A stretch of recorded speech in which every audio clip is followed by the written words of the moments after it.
I never thought I'd be the kind of woman who would marry someone out of spite. Yet, here I am, wearing a diamond that costs more than my ex-fiancé's car, planning my wedding to a man 23 years my senior, my former best friend's father. How did I get here?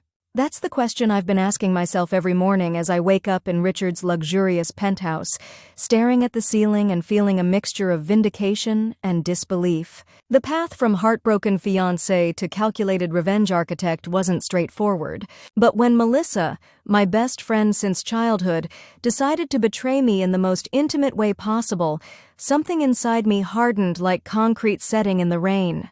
3 months ago, I was Olivia Parker, 29-year-old marketing executive, engaged to Mark Williams, and planning what I thought would be my happily ever after. Melissa Chen had been by my side for 20 years, through braces and breakups, college acceptances, and career disasters.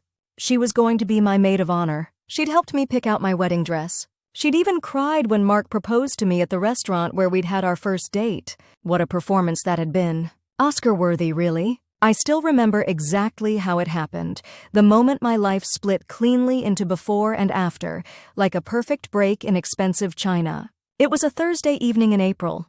I was supposed to be at a 3-day marketing conference in Chicago, but the closing keynote had been canceled due to the speaker's family emergency. I decided to fly home early and surprise Mark. The universe has a sick sense of humor. The rain had been coming down in sheets as my Uber pulled up to our apartment building. I remember feeling that specific kind of bone-deep exhaustion that comes from airports and travel, my body heavy as I dragged my carry-on behind me.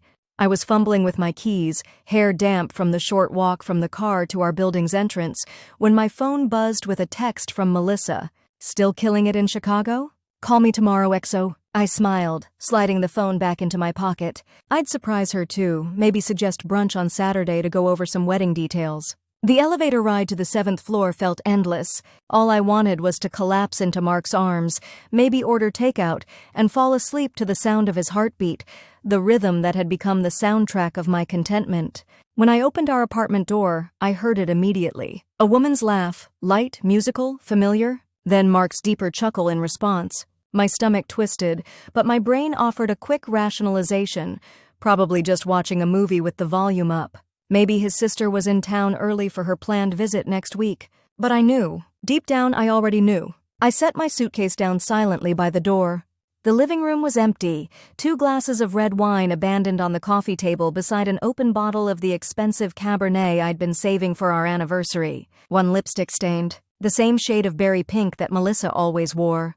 I moved through our apartment like a ghost, following the sounds down the hallway to our bedroom. Our bedroom door was ajar, golden light spilling into the darkened hallway. And there they were, silhouetted against our bedsheets, the 2 people I trusted most in the world. My best friend, my fiancé. I didn't scream. I didn't slam the door or throw things or make a scene. Instead, I stood there frozen as something inside me shifted irrevocably. I watched them for exactly 30 seconds. I counted each beat in my head before I quietly closed the door and walked away. They never even knew I was there. I checked into a hotel that night, an expensive one, using the joint credit card Mark and I shared for wedding expenses. I ordered the priciest bottle of champagne on the room service menu, drank it alone in the massive bathtub, and stared at my engagement ring until the bubbles in my glass went flat. I didn't cry. Not yet. Instead, I did something that surprised even me. I called Richard Chen, Melissa's father. Richard and I had always had a good relationship. As a successful corporate attorney and longtime widower, he'd been a kind of mentor to me over the years, encouraging my career ambitions and always treating me like an intelligent equal rather than just his daughter's friend. He'd lost his wife, Melissa's mother, to cancer when Melissa was only 15, and I'd spent countless hours at their house during that difficult time, becoming almost a part of their family. "Olivia?" His voice was warm but confused when he answered. It was nearly midnight. "Is everything all right? Is Melissa okay?" "Melissa is fine," I said, and was proud of how steady my voice sounded. "I'm sorry to call so late. I need someone to talk to, and you've always given the best advice. Would you have coffee with me tomorrow?" There must have been something in my tone because he agreed without hesitation. We arranged to meet at a cafe near his office at 10 a.m. That night, I slept dreamlessly, as if my brain couldn't begin to process what had happened. When I woke, I had 17 missed calls, 8 from Mark, 9 from Melissa, dozens of texts, voicemails I deleted without listening to. They must have realized I'd seen them when I didn't come home and wasn't answering my phone. I showered, dressed in the spare clothes from my suitcase, and headed to meet Richard. He was already there when I arrived, distinguished in his tailored suit, silver hair neatly combed back from his forehead. At 52, Richard Chen was still handsome in that distinguished way that powerful men often are, confidence radiating from him like heat. He stood when he saw me, concern evident in his dark eyes. "Olivia?" he said, pulling out my chair. "What's happened?" I sat down, ordered a black coffee from the waiting server, and then looked him directly in the eye. "Mark is cheating on me," I said, my voice clinical, detached. "With Melissa." To his credit, Richard didn't immediately deny it or make excuses for his daughter. He didn't question whether I was sure. He simply sat back in his chair, a series of emotions crossing his face too quickly for me to identify. "Tell me everything," he said finally. And I did. Every detail, from the canceled keynote to the wine glasses to the 30 seconds I'd watched them before walking away. Throughout my story, Richard's expression darkened, his jaw tightening. When I finished, he reached across the table and took my hand. His palm was warm and dry against my cold fingers. "I am so sorry, Olivia," he said, and the genuine pain in his voice was what finally broke me. I cried then, silently at first, tears sliding down my face, and then in great heaving sobs that seemed to tear from somewhere deep in my chest. Richard moved to sit beside me, his arm around my shoulders as I fell apart in a corner of that quiet cafe. When my tears finally subsided, Richard handed me his pocket square, crisp white linen that probably cost more than my hotel room. "What can I do?" he asked simply. I blew my nose inelegantly and stared down at my coffee, now cold and untouched. "I don't know," I admitted. "I don't even know where I'm going to live. Everything is tangled up with Mark, our apartment, our friends. Even my maid of honor is apparently sleeping with my fiancé." The bitter laugh that escaped me sounded foreign to my own ears. Richard was quiet for a moment, tapping his fingers thoughtfully on the table. "Stay at my guest house," he said finally. "It's private, comfortable, and neither Mark nor Melissa would think to look for you there. It will give you time to figure out your next steps without pressure." I looked up at him, surprised by the offer.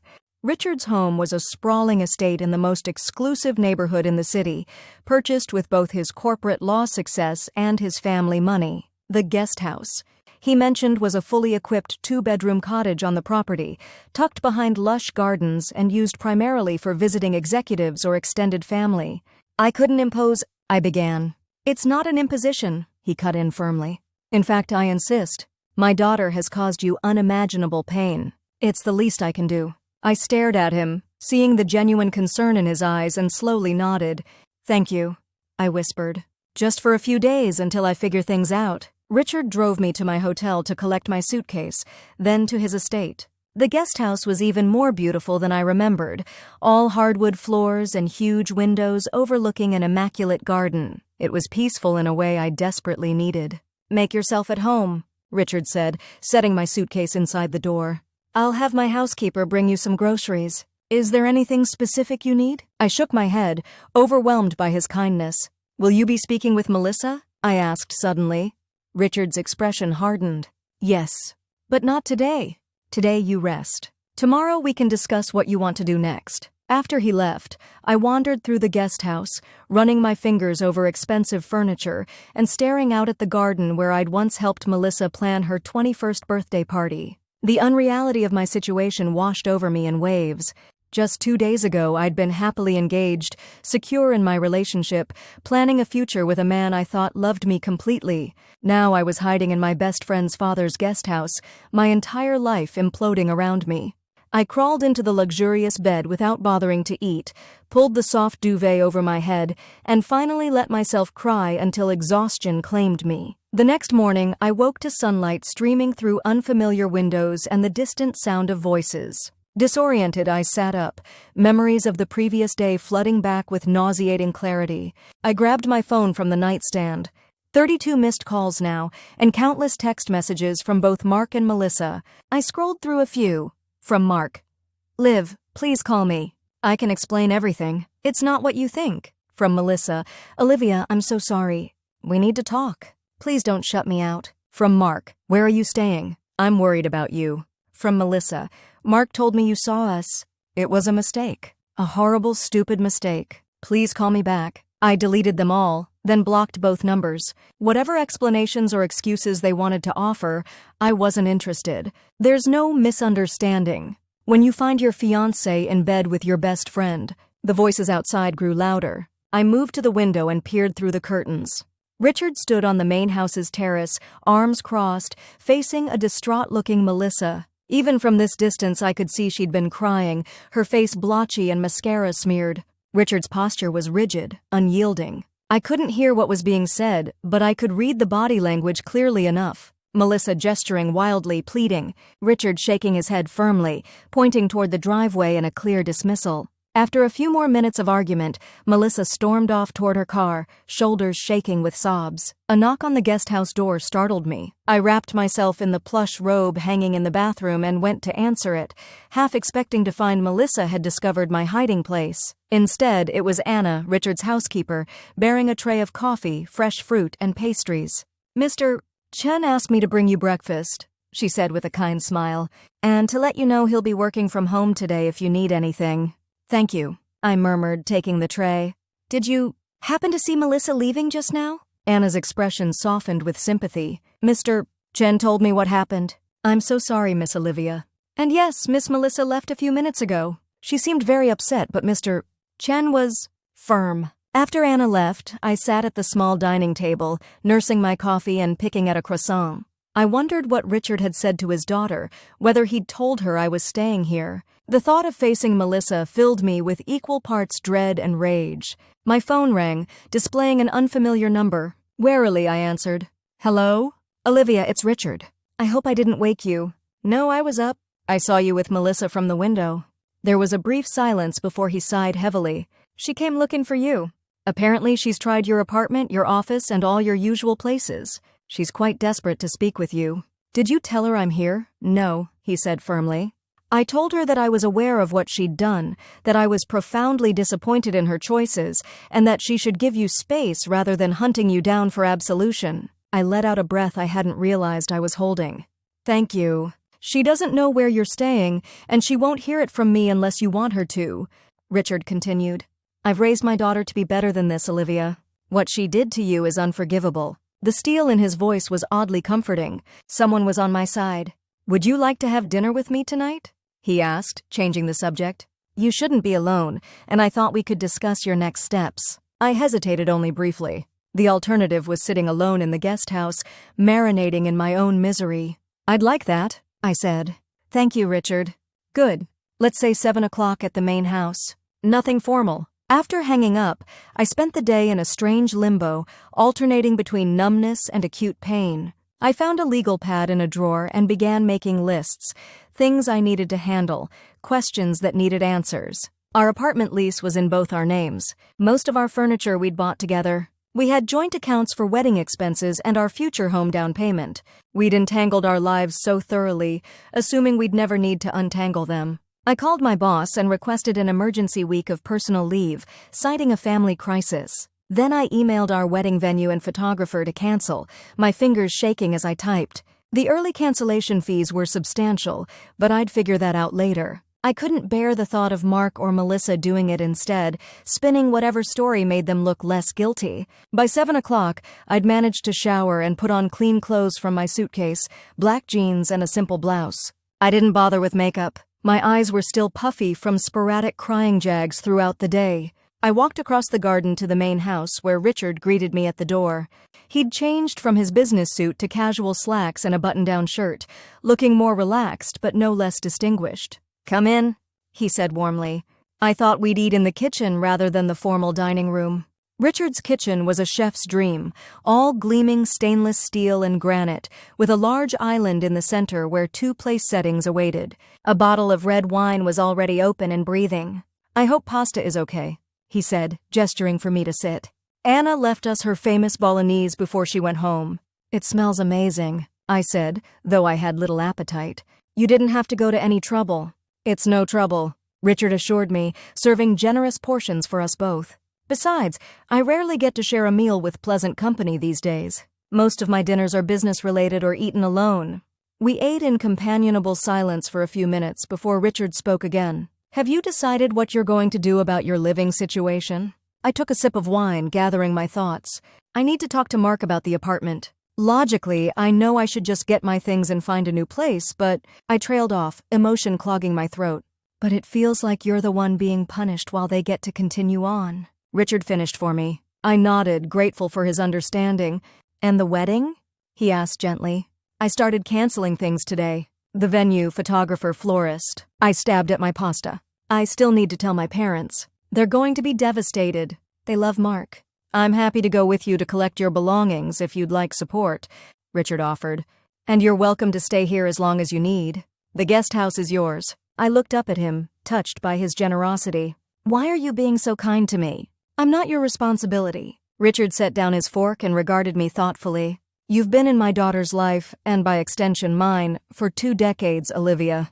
I've watched you grow from a shy teenager into a capable, intelligent woman. In many ways, I've always thought of you as a second daughter. His expression darkened. What Melissa and Mark did to you is reprehensible. Family doesn't treat family that way. His words warmed something cold inside me. I'd been feeling so alone, so abandoned. Having someone firmly in my corner meant more than I could express. Thank you, I said simply. After dinner, Richard poured us each another glass of wine and suggested we move to his study, a wood-paneled room lined with law books and comfortable leather furniture. We settled into adjacent armchairs near a cold fireplace. Have you spoken to Mark at all? Richard asked. I shook my head. I'm not ready. Every time I think about hearing his voice, I feel physically ill. Understandable. Richard nodded. But at some point, you'll need to address the practical matters. I know, I sighed. I just keep wondering how long it was going on, whether there were signs I missed, whether everyone knew but me. Richard leaned forward, his expression earnest. Don't do that to yourself, Olivia. Don't take on blame that isn't yours. It's hard not to, I admitted. We were supposed to get married in 3 months. How could I have been so blind? Because you trusted them, as you should have been able to do. Richard's voice had an edge of anger now. The failure here is theirs, not yours. We talked for hours, the conversation flowing easily from my immediate concerns to broader reflections on relationships and betrayal. Richard spoke briefly about his late wife, Caroline, and how her death had changed his relationship with Melissa. Caroline was the disciplinarian, he explained. After she died, I perhaps overcompensated by giving Melissa everything she wanted. It wasn't good for her character. He looked regretful. This situation has made me wonder if I failed as a parent. You didn't, I assured him. Melissa made her own choices. It was past midnight when I finally headed back to the guest house, feeling marginally lighter after unburdening myself. Richard had offered practical advice about my financial entanglements with Mark and emotional support in equal measure. As I settled into bed, I realized it was the first time in days I hadn't spent every waking moment consumed by images of Mark and Melissa together. Progress, however small. The next week passed in a blur of painful necessities. Richard went with me to the apartment when we knew Mark would be at work. We packed most of my clothes and personal belongings, leaving furniture and household items for later negotiation. It felt surreal, boxing up my life while Richard made efficient work of disconnecting my electronics and helping me carry everything to his SUV. As we were leaving, Mark returned unexpectedly.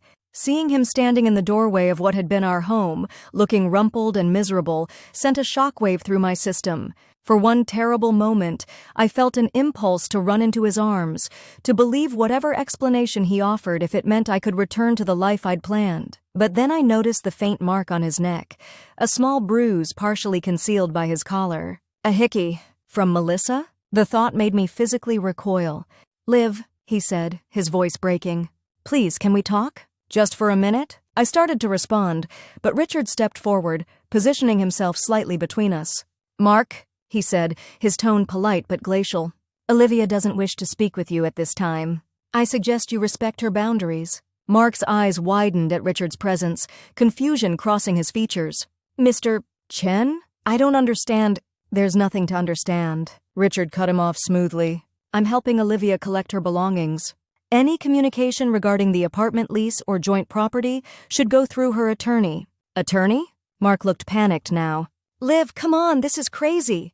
We need to talk about this like adults. What happened with Melissa was— Don't, I interrupted, finding my voice at last. Don't say her name to me. Don't say it was a mistake or it didn't mean anything or whatever other cliché you've rehearsed. Mark took a step toward me, but Richard's hand on my elbow gently guided me toward the door. We're leaving now, Richard said firmly. Olivia will contact you when she's ready to discuss practical matters. In the car, I finally broke down, sobbing uncontrollably as Richard drove us back to his estate. He didn't try to offer platitudes or tell me it would be okay. He simply handed me his handkerchief and let me cry. That evening, after I'd calmed down, Richard helped me make a list of all the joint accounts and assets Mark and I shared. Looking at it on paper made the untangling seem more manageable somehow. The most important thing, Richard advised, is to protect yourself financially while you're emotionally vulnerable. We should freeze the joint accounts immediately and establish clear divisions. Over the next few days, with Richard's guidance, I did exactly that. I opened new bank accounts, changed passwords on all my personal accounts, and began the process of removing myself from our shared lease. I called my parents and told them a sanitized version of what had happened, enduring my mother's tears and my father's anger on my behalf. Melissa continued her campaign to reach me, leaving tearful voicemails from new numbers, sending emails, even showing up at my office once, only to be turned away by my supportive colleagues. Each attempt at contact only hardened my resolve. I wasn't interested in her explanations or apologies. As the initial shock began to fade, however, something else took its place. A cold, clear anger that sharpened my thoughts and gave me purpose. Mark and Melissa had taken everything from me, my future, my trust, my sense of security. They had conspired behind my back, laughing at my ignorance while pretending to love me, and they would pay for that. I just wasn't sure how yet. I was sitting in Richard's garden one evening, a week and a half after discovering the betrayal, when this new feeling crystallized. Richard joined me, handing me a glass of whiskey before taking a seat in the adjacent chair. You look contemplative, he observed. Penny for your thoughts? I took a sip of the whiskey, letting it burn down my throat. I was just thinking that I don't want them to get away with this. Richard raised an eyebrow. What do you mean? Mark and Melissa, I clarified. Right now, they're probably comforting each other, telling themselves that they couldn't help falling in love, that they never meant to hurt me. The bitterness in my voice surprised even me. They destroyed everything I had planned, everything I believed in, and now they'll just move on. Together. Happy. And you don't think that's fair, Richard said. It wasn't a question. No, I admitted. I want them to feel what I'm feeling. I want them to lose something precious. Richard studied me over the rim of his glass. Revenge rarely brings the satisfaction people hope for. Have you ever taken revenge on someone? I asked. A small, enigmatic smile crossed his face. In my profession, revenge is often called strategy or negotiation tactics. But yes, I've ensured that people who crossed me faced consequences. Did it make you feel better? Richard considered this. It returned a sense of power in situations where I'd been made to feel powerless. That has value. We sat in silence for a few minutes, sipping our drinks as twilight deepened around us. What would you do? I asked finally, if you were in my position? Richard set his glass down and turned to face me fully. Olivia, let me be clear. Whatever course of action you choose, I will support you. But I think it's important you consider what outcome you truly want, beyond the immediate satisfaction of hurting them as they've hurt you. I nodded, appreciating his measured response. I don't even know what's possible. It's not like I can steal Melissa's fiancé. A strange expression flickered across Richard's face, so quickly I almost missed it. He took another sip of his whiskey before responding. True justice often requires patience and careful planning, he said thoughtfully. The most effective revenge isn't impulsive, it's strategic. Over the next few days, Richard and I fell into a comfortable routine. We'd have breakfast separately, he in the main house before leaving for work, me in the guest house at a more leisurely pace since I was still on leave. In the evenings, we'd have dinner together, sometimes prepared by Anna, sometimes ordered in, occasionally cooked by Richard himself, who turned out to be surprisingly skilled in the kitchen. During these dinners, we'd talk about everything and nothing, my career ambitions, his interesting cases, with names changed for confidentiality, books we'd both read, places we'd traveled. It was easy, comfortable in a way I hadn't expected. Richard was intelligent, witty, and surprisingly good company. More than once, I found myself laughing genuinely for the first time since my world had imploded. After dinner, we'd often retire to his study, where I'd begun helping him organize some of his extensive library in exchange for his hospitality. It was there, surrounded by law books and the scent of leather and old paper, that our conversations often turned more personal. "You know," Richard said one evening, swirling brandy in a crystal tumbler, "I always thought Mark wasn't quite good enough for you." I looked up from the shelf I was organizing, surprised. "You never said anything." Richard shrugged. "It wasn't my place. And he wasn't a bad person, at least I didn't think so then. But he always seemed complacent. Like he couldn't quite believe his luck in having you, but also didn't fully appreciate what he had." I sat down in my usual armchair, considering this. "I never saw it that way." "Of course not. You loved him." Richard's voice was gentle. "But I've known you for a long time, Olivia. You're exceptional, intelligent, ambitious, compassionate. You deserve someone who recognizes how rare that combination is." The compliment warmed me, especially coming from someone whose opinion I valued. Richard had always been the smartest person in any room.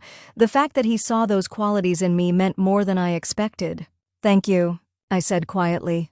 "That means a lot, especially now." Richard leaned forward slightly. "Have you thought more about what you want to do? About Mark and Melissa, I mean." I hesitated. I had been thinking about it, obsessively in fact. Every night as I lay awake in the guest house bed, I imagined scenarios where they suffered as I had suffered, but nothing seemed adequate. "I want them to regret what they did," I said finally. "Not just because they got caught, but because they lost something irreplaceable. I want them to understand exactly what they threw away." Richard nodded slowly.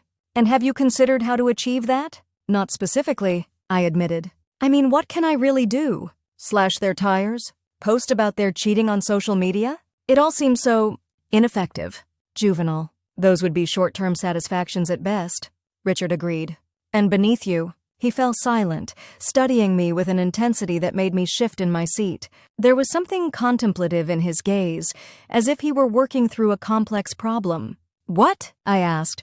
"I'm considering a possibility," he said carefully, "but I'm not sure if it's appropriate to suggest." Now he had my full attention. "Tell me." Richard set his glass down and steepled his fingers. "What would hurt Melissa most?" "Really think about it." I considered the question. "Losing Mark would hurt her, I guess. But that would hurt me too, since it would mean they broke up because he wanted me back, which I definitely don't want." I thought further. "Honestly, what would hurt her most is losing your approval. She worships you.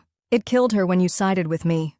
Richard nodded. "Yes. But my disappointment, while painful for her, is something she believes she can overcome with time and apologies." He paused. "What if that disappointment became something more permanent? Something she couldn't undo or outlast?" "What do you mean?" "Melissa has always defined herself in relation to me. My success, my approval, my legacy," Richard explained. "She expects to inherit everything I've built, to step into the life I've created as if it's her birthright." I wasn't following. And what if that certainty was taken from her?" Richard leaned forward. "What if she had to share that legacy? What if she wasn't my only family anymore?" My brow furrowed. "Are you talking about adoption or something?" A small smile played at the corners of Richard's mouth. "Not exactly." He took a deep breath. "Olivia, what would Melissa think if you and I became involved?" I stared at him, sure I'd misheard. "Involved? As in a relationship?" Richard clarified, his eyes never leaving mine. "Romantic." My first instinct was to laugh, to treat it as a joke. But Richard's expression was entirely serious. "You can't be suggesting—" I began. "I'm not suggesting anything improper," he interrupted smoothly. "I'm merely pointing out that if you and I were to present ourselves as a couple, it would devastate Melissa in ways nothing else could. She would lose her position as the only woman in my life. She would have to witness her former best friend step into a role she never imagined, as my partner." I shook my head, trying to process what he was proposing. "Richard, that's crazy. We're not actually attracted to each other. We'd be living a lie." "Would we?" he asked quietly. "I find you intelligent, beautiful, and excellent company. I've always admired you, Olivia. The age difference is significant, yes, but not unprecedented. And I'm not suggesting anything immediate or physical that would make you uncomfortable." I stood up abruptly, needing space to think. This is a lot to take in. Richard remained seated, giving me the distance I needed. "Of course. It's just an idea, one path to the justice you seek. There are others." "But you're Melissa's father." I said, still struggling with the concept. And I'm what? He asked, a hint of challenge in his voice. I gestured vaguely. You're Richard, my best friend's dad, my mentor maybe. Not a potential boyfriend. And yet, he said softly, consider how elegant the solution is. We present ourselves as having grown closer through this difficult time. Perhaps we admit that feelings developed unexpectedly. It's a narrative people would easily believe. The betrayed fiancé finding comfort with an older, established man who treats her with the respect she deserves. Put that way, it did sound plausible. More than plausible, it sounded like a storyline from one of the romance novels I occasionally indulged in. Melissa would be furious, I said, thinking aloud. Devastated, Richard corrected. She would have to witness her betrayal transform into something that permanently alters her relationship with me. Every family dinner, every holiday, every future milestone in her life, you would be there, a constant reminder of her own actions coming full circle. The image was darkly satisfying. I imagined Melissa's face upon learning that her father and I were together. The shock, the betrayal, the knowledge that her actions had led directly to this outcome. Still, there were obvious issues. It would be completely unethical, I pointed out. Using a fake relationship to get revenge. Richard stood now, moving to the small bar cart to refill his glass. Would it be fake, though? We enjoy each other's company. We have common interests. We've always had a mutual respect. Many successful relationships have started with less. You're not seriously suggesting we actually date? I asked incredulously. Richard turned to face me, his expression unreadable. I'm suggesting we consider all possibilities, including the possibility that what began as strategic might evolve into something genuine. I sank back into my chair, mind racing. It was absurd. It was manipulative. It was potentially devastating for everyone involved. It was also the most perfect revenge I could imagine. Even if, and this is a massive if, I considered this, I said carefully, how would we even start? Just announce to Melissa that we're suddenly a couple? She'd never believe it. Richard returned to his seat, looking thoughtful. We would need to be subtle. Begin appearing together in public, lunch perhaps at places where we might be seen. Allow rumors to circulate naturally. Craft a narrative that develops organically. And how long would this charade continue? I asked. That would be entirely up to us, Richard replied. We could end it after Melissa and Mark have sufficiently suffered or, Richard met my gaze directly, or we could see where it leads. I stood up again, too restless to remain seated. I need to think about this. Of course, Richard said smoothly. Take all the time you need. It's not a decision to make lightly. I nodded and excused myself, walking quickly back to the guest house. Once inside, I paced the living room, my thoughts in chaos. What Richard proposed was outrageous. Using our fictitious relationship to hurt Melissa and Mark was emotional manipulation on a scale I'd never considered. It was cold, calculated revenge. It was morally questionable at best. And yet, the image of Melissa's face when she learned that her father, the center of her universe, had chosen me, the woman she betrayed, was undeniably satisfying.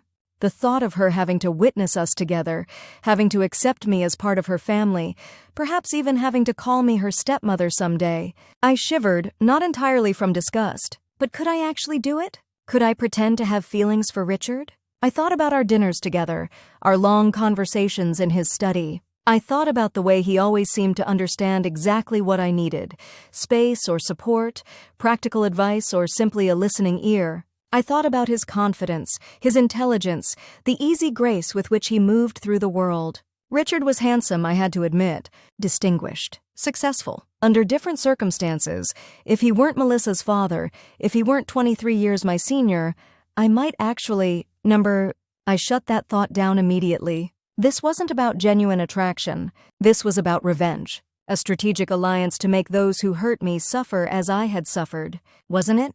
I slept poorly that night, my dreams a confusing tangle of images, Mark and Melissa laughing at me, Richard offering me protection, wedding veils transforming into funeral shrouds. I woke feeling more conflicted than ever. By morning, however, something had shifted inside me. The pain of betrayal that had been a constant ache in my chest had hardened into resolve.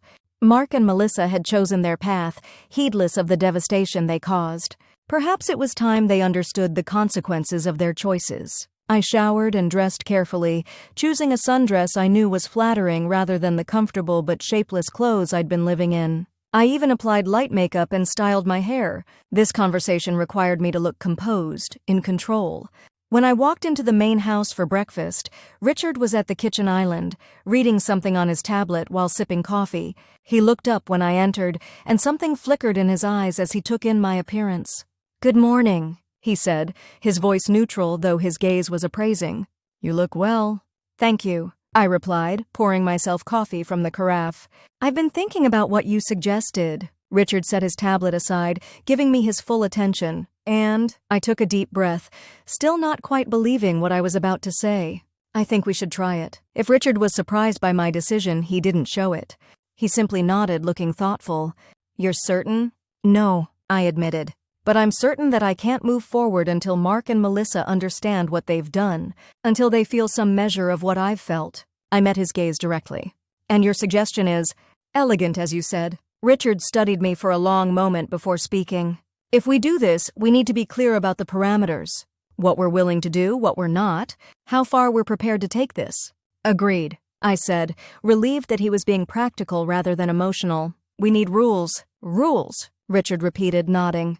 "Yes. First, I suggest we agree that either of us can end this arrangement at any time, no questions asked." "That seems fair," I agreed. "Second, we should be clear about physical boundaries." I felt heat rise to my cheeks. I hadn't even considered the physical aspects of pretending to be a couple. Would we need to hold hands, kiss in public, share a bedroom eventually? "I would never expect or demand physical intimacy, Olivia," Richard said, clearly reading my discomfort. "Public appearances might require certain displays of affection, hand-holding, perhaps the occasional kiss on the cheek, but nothing that makes you uncomfortable." "Okay," I said, relieved. "That sounds reasonable." "Third," Richard continued, "we need to be careful about who knows the truth. The more people who are aware this is a charade, the more likely it is to fall apart. So we tell no one?" I asked, thinking of my parents, my other friends. "I think that's safest, at least initially," Richard confirmed. "We can present it as something that developed naturally out of this difficult situation. You staying here, us spending time together, finding unexpected common ground." I nodded slowly, the reality of what we were planning beginning to sink in. "People will talk. They'll say I'm using you for your money, or that you're having a midlife crisis." Richard smiled slightly. "People always talk, Olivia. The question is whether we care what they say." Did I care? A few weeks ago, I would have said yes, absolutely. But now, after discovering that the two people I trusted most had been betraying me behind my back, the opinions of others seemed far less important. "I don't care what people think," I said firmly. "Except Melissa and Mark. I want them to believe it completely." "Then that's our focus," Richard said. He extended his hand across the counter. "Partners?" I hesitated only briefly before taking his hand. His grip was warm and solid, his palm slightly rough against mine. "Partners." And just like that, Operation Revenge was underway. We spent the rest of breakfast planning our strategy. Richard suggested that we begin with a few casual public appearances, perhaps lunch at an upscale restaurant where we might be seen, or attending a gallery opening together. Nothing overtly romantic at first, but enough to raise eyebrows and start whispers. "The key," Richard explained, "is to make it seem like neither of us planned this. Like we're almost reluctant, caught off guard by unexpected feelings." I nodded, appreciating the subtlety. "So we shouldn't immediately start holding hands or being obviously coupley." "Exactly. We let the narrative build organically." Richard looked thoughtful. "Though we should consider how Melissa will first hear about it. Ideally, it should be from someone other than us, a mutual acquaintance who spotted us together and mentioned it casually, planting the seed of suspicion." The methodical way Richard approached our deception was both reassuring and slightly unnerving. He thought of everything, anticipating reactions and planning counter-moves like the skilled attorney he was. "What about my parents?" I asked. "They'll be confused if I suddenly start dating my ex-best friend's father right after my engagement ended." Richard considered this. "We can tell them a version of the truth, that you've been staying in my guest house, that we've grown closer through this difficult time, and that we've developed genuine fondness for each other. We don't need to emphasize the revenge aspect." It seemed like we had answers for everything. But as the day progressed and we continued refining our plan, a nagging doubt kept surfacing in my mind. Was I really capable of this level of deception? Of using Richard and being used by him in such a calculated way? That evening, as we sat in his study once again, I voiced my concerns. What if we're underestimating how difficult this will be? I asked. Pretending to have feelings we don't have, constructing this whole false relationship. Richard set down the legal pad where he'd been making notes and looked at me thoughtfully. Are you having second thoughts? Not exactly, I said. I'm just worried about the emotional toll on both of us. Richard was quiet for a moment, considering. Olivia, may I ask you something personal? I nodded, curious. In the time you've been staying here, have you enjoyed my company? The question caught me off guard. Of course. You've been incredibly kind and supportive. And our conversations? Our dinners together? They've been, I searched for the right word. Nice. Comfortable? Intellectually stimulating. Richard smiled slightly. Those are all positive attributes in a relationship, wouldn't you say? I saw where he was going with this. Yes, but that's different from romantic feelings. Is it? Richard leaned forward. Olivia, I'm not suggesting that you're secretly in love with me or I with you. But I am suggesting that what we're proposing, spending time together, enjoying each other's company, presenting ourselves as a unit to the world, isn't entirely artificial. I considered this. It was true that I'd come to look forward to our evening conversations, to the easy companionship we'd developed. But that was friendship, mentorship, not romance, wasn't it? What I'm saying, Richard continued when I didn't respond, is that perhaps we don't need to fabricate everything. Perhaps we just need to reframe what already exists between us. Add certain elements for public consumption while maintaining our private understanding. Put that way, it seemed almost reasonable. Almost ethical, even. I suppose that makes sense, I conceded. Richard reached across the space between us and took my hand, the gesture so unexpected that I didn't think to pull away. Olivia, he said, his voice gentle but firm, I want you to know that I wouldn't have suggested this if I didn't genuinely care about you. This isn't just about hurting Melissa or enacting some elaborate revenge. It's about giving you back some measure of power in a situation where you were made utterly powerless. His fingers were warm around mine, his gaze steady and sincere. For a moment, I could almost believe that this wasn't a calculated plan, that Richard truly saw something in me worth pursuing, despite the circumstances. The thought was both comforting and dangerous. Okay, I said finally, squeezing his hand once before withdrawing mine. So when do we start? The answer, as it turned out, was immediately. Richard had tickets to a charity gala that weekend, a black tie event benefiting the city's art museum, attended by most of the social elite. It was perfect for our first public appearance, high profile enough to ensure we'd be noticed, but formal enough that any subtle displays of affection wouldn't seem out of place. Are you sure Melissa will hear about it? I asked as we finalized our plans. She's not exactly in artistic circles. Richard smiled, a hint of something calculating in his expression. The museum board president is married to one of my law partners, whose daughter is Melissa's sorority sister from college. Trust me, word will travel. The night of the gala, I stood in the guest house bedroom, staring at my reflection in the full-length mirror. Richard had insisted on buying me a dress for the occasion, saying it was essential that I look the part of his companion. When I'd protested that I couldn't accept such an expensive gift, he'd countered that it was a necessary investment in our plan. The dress he'd chosen, or rather had his personal shopper choose, was stunning. Deep emerald silk that flowed like water, with a modest neckline but a daring back that exposed most of my spine. It was sexy without being overt, elegant without being matronly. It was perfect. Too perfect.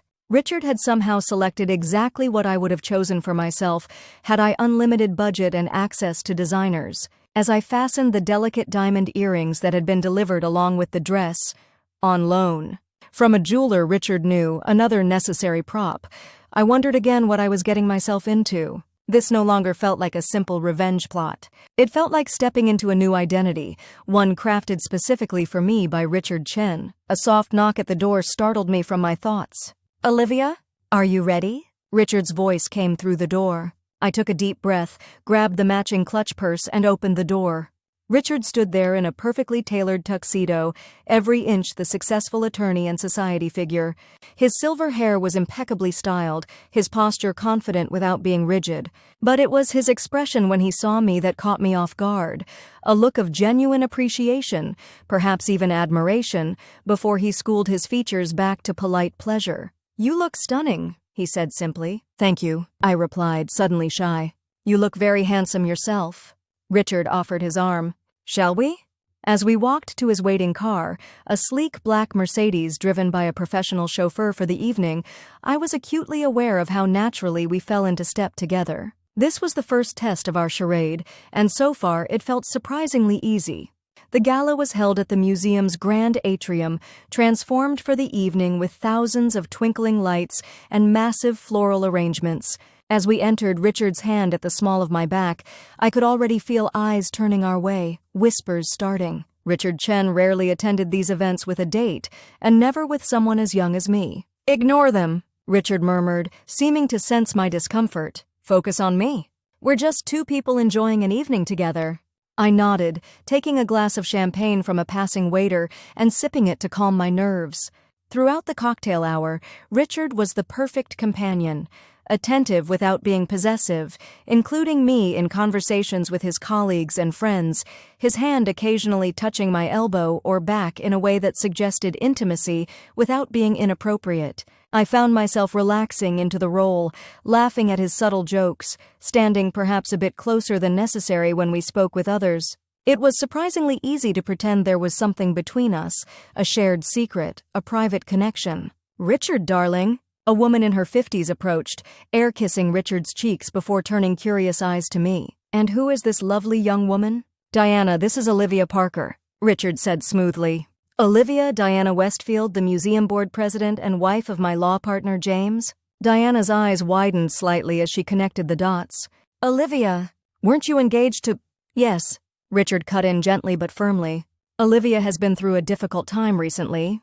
We've become close." The way he emphasized close left little doubt about what he was implying. Diana's expression cycled rapidly through surprise, confusion, and then understanding. "I see," she said, her tone rich with speculation. "Well, how unexpected. And delightful, of course." She chatted with us for a few more minutes before excusing herself, already glancing around the room, no doubt looking for someone to share this juicy piece of gossip with. "That should do it," Richard said quietly once she was out of earshot. "Diana is the most efficient information distribution system in the city. By tomorrow everyone will know, including Melissa," I thought. As the evening progressed, we continued our careful performance. During dinner, Richard pulled out my chair, his fingers lingering on my shoulders a moment longer than necessary. When a photographer approached our table to take pictures for the society pages, Richard placed his hand over mine on the table, a gesture both possessive and tender. When we danced, he held me just close enough to suggest a relationship without being indecent. It was all calculated, all part of our plan. And yet, there was a moment, during a slow dance, when Richard's hand on the bare skin of my back sent an unexpected shiver up my spine. A moment when I looked up and caught him watching me with an expression I couldn't quite interpret. A moment when the line between pretense and reality blurred ever so slightly. By the time we left the gala, I felt oddly exhilarated, partly from the champagne, partly from the performance we'd given, and partly from something else I couldn't quite name. In the car on the way home, Richard asked, "How do you feel?" I considered the question. "Like an actress who just gave a convincing performance," I said finally, "though I'm not sure if that's good or bad." Richard smiled, the streetlights casting shadows across his face as we drove. "You were perfect. Natural. No one who saw us would question that we've developed feelings for each other." The compliment pleased me more than it should have. I looked out the window, watching the city lights blur past. "When do you think Melissa will find out?" I asked. "If Diana is as efficient as usual?" "Probably by lunchtime tomorrow." Richard's voice had an edge of satisfaction. "Are you prepared for her reaction?" I thought about it. Was I ready to face Melissa's anger, her sense of betrayal? The irony wasn't lost on me. She had betrayed me first, and now would feel betrayed in turn. "Yes," I said, surprised to find it was true. "I'm ready." We didn't have to wait long. The next morning, as Richard and I were having coffee on the terrace, a new addition to our routine that felt both domestic and strange, his phone rang. He checked the screen, his eyebrows raising slightly. "Melissa?" he said, showing me the display. My heart rate spiked. "Are you going to answer?" Richard nodded, pressing the button to accept the call and putting it on speaker. "Hello, Melissa." "Dad?" Her voice came through strained, almost unrecognizable. "I need to ask you something, and I need you to be honest with me." Richard's eyes met mine over the phone. "Of course. Are you dating Olivia?" The direct question hung in the air between us. Richard didn't rush to answer, letting the silence build tension. "Why would you ask that?" he finally replied, his tone carefully neutral. Because Caitlin's mom saw you with her at the museum gala last night. Melissa's voice rose slightly. She said you were together. Like a couple. She said Olivia was wearing diamonds and you couldn't keep your hands off each other. I suppressed a snort at the exaggeration, though Diana had certainly worked fast. I wouldn't put it quite like that, Richard said calmly. But yes, Olivia accompanied me to the gala last night. As your date? Melissa pressed, her voice tight. Another measured pause. Yes, as my date. A sound came through the speaker, something between a gasp and a sob. Dad, how could you? She was engaged to Mark until 3 weeks ago. She was my best friend. Was being the operative word? Richard's voice took on an edge I hadn't heard before. As I recall, you eliminated both of those relationships yourself when you chose to sleep with her fiancé. That's not, Melissa started, then stopped. This isn't about me and Mark.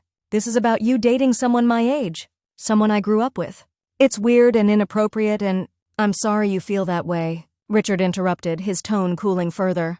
Olivia has been staying in the guest house, as you know. We've spent a significant amount of time together and discovered we enjoy each other's company. Given what she's been through, partly at your hands, I'm not going to apologize for providing comfort and companionship. The calculated ambiguity of comfort and companionship wasn't lost on me. Richard was masterful at implying without stating outright. Is she there now? Melissa demanded. Are you with her? Richard looked at me, one eyebrow raised in question. I nodded. Yes, she's here, he confirmed. We're having breakfast. Put her on, Melissa said, her voice trembling with anger. Richard passed me the phone, our fingers brushing in the exchange. Hello, Melissa, I said, proud of how steady my voice sounded. What the hell are you doing? She hissed. Is this some sick revenge plot? Sleeping with my dad to get back at me and Mark? The accusation was so close to the truth that I almost laughed, but we'd prepared for this. I'm not going to dignify that with a response, I said coolly. Your father has been incredibly supportive during the worst period of my life. We've grown close. That's all you need to know. You can't seriously expect me to believe you're attracted to him, Melissa insisted. He's over 50 for God's sake. And intelligent, successful, considerate, and remarkably handsome, I countered, the words flowing easily because they weren't entirely untrue.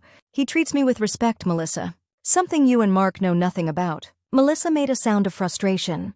This won't last. You're using him to hurt me, and when you've had your fun, you'll leave him heartbroken. I won't let that happen. I felt a flash of genuine anger. You don't get to make accusations about who's using who, Melissa. Not after what you did. And you certainly don't get to decide who your father spends time with. Give the phone back to my dad, she demanded. I handed the phone back to Richard, who had been watching me with an approving expression. Melissa, he said calmly. Dad, please tell me this isn't serious, she pleaded, her voice cracking.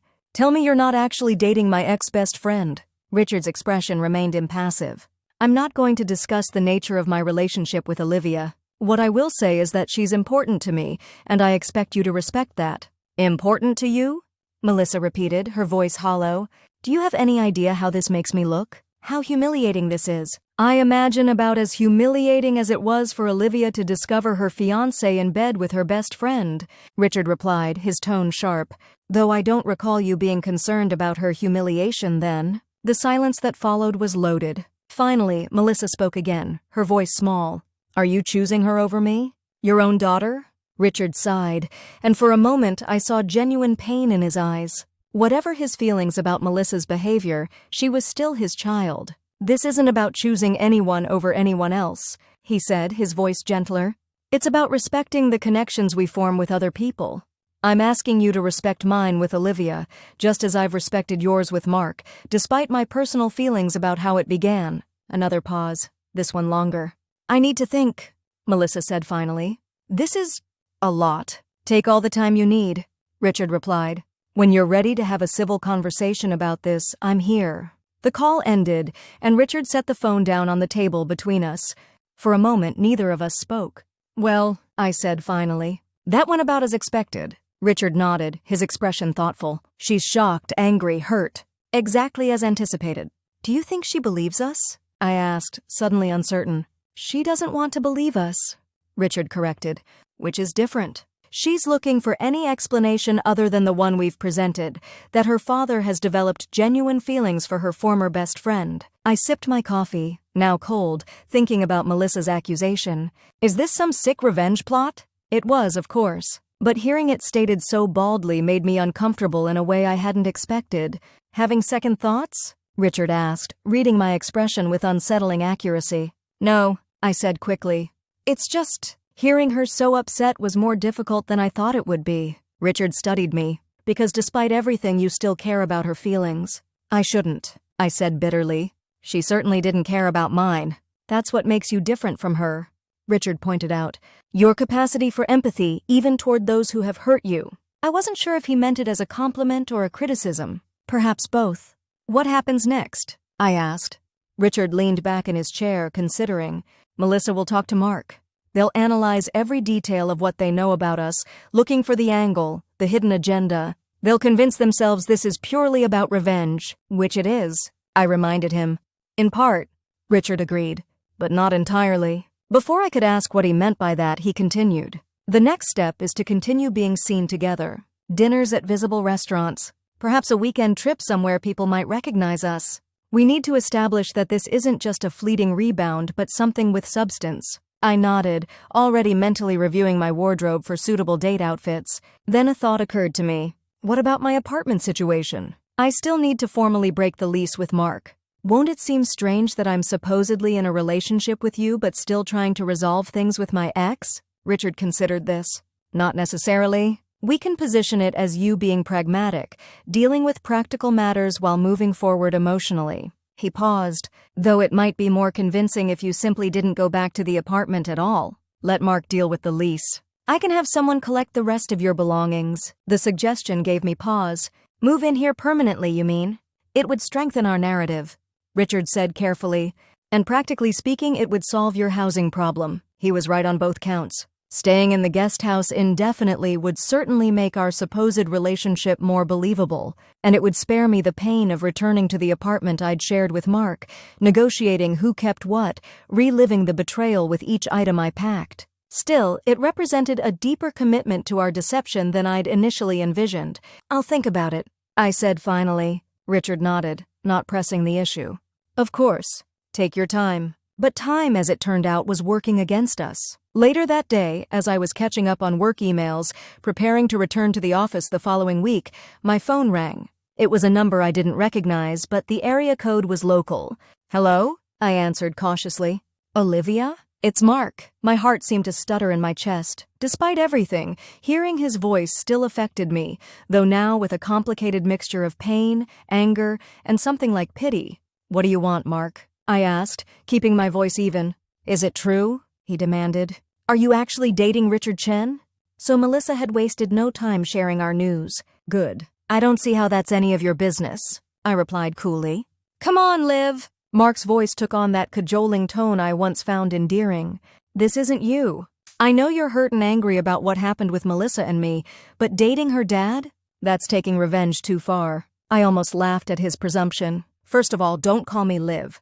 You lost that right. Second, not everything is about you, Mark. Richard has been extraordinarily kind and supportive during this difficult time, and yes, we've grown close. Grown close? Mark repeated, skepticism dripping from his voice. He's old enough to be your father, Olivia. What could you possibly have in common? The condescension in his tone sparked genuine anger. Respect, for one thing. Intelligence. Maturity?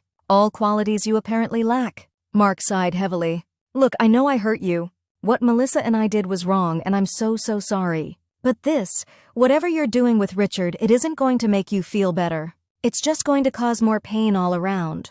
The irony of Mark expressing concern about causing pain wasn't lost on me. Thank you for your unsolicited opinion, I said icily. Is there anything else? Because I'm busy. Yeah, actually there is. Mark's voice hardened slightly. The lease renewal is due next week. I need to know if you're planning to keep the apartment or if I should start looking for a new place. The practicality of the question caught me off guard after the emotional confrontation. You can keep it, I said after a moment. I won't be coming back. You sure? Mark sounded surprised.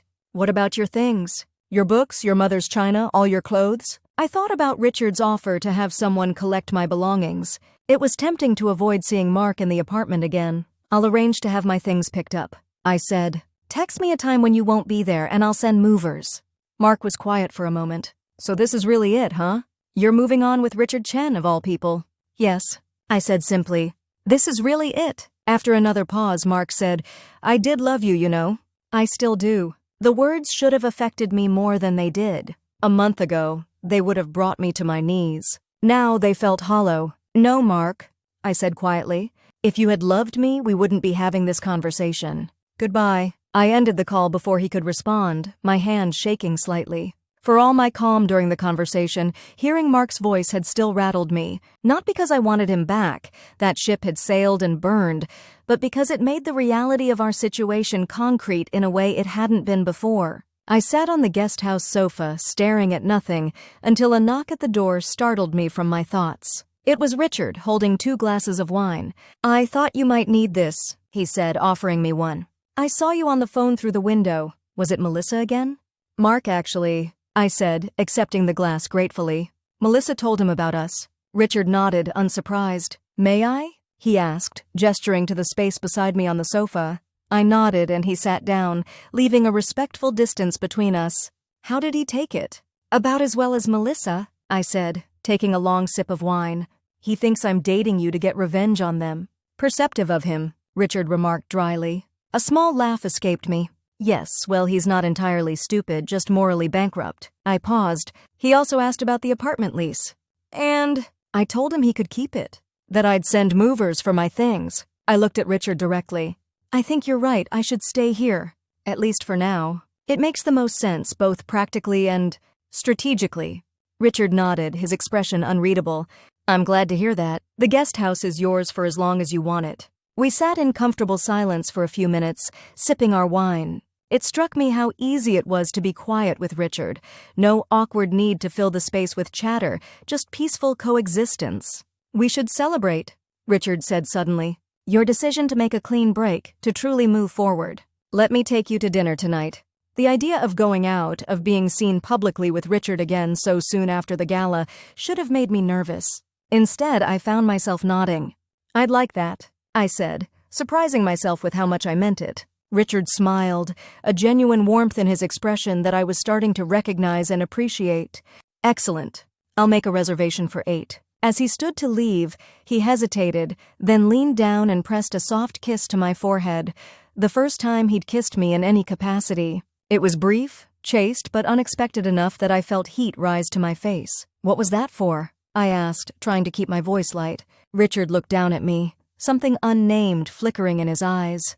Practice, he said simply, and left before I could respond.